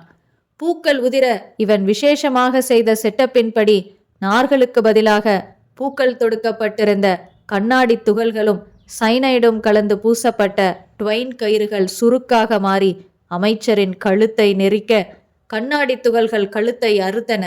வெளிப்பட்ட இரத்தத்தை சைனைடு தொட்டு பார்த்தது. வினாடிகளில் அமைச்சர் சரிந்தார். அவர் உடல் தரைதொடும் முன்பாக இறந்து போனார். மேடை மேல் தாவி ஏறிய தயாளன் கோவிந்தின் கையை வலுவாக பிடிக்க பிரேமா பார்வை விலகாமல் பார்த்து கொண்டிருக்க, கவலைப்படாதீங்க சார், நான் எங்கேயும் ஓடிட மாட்டேன் என்று புன்னகைத்தான் கோவிந்த்.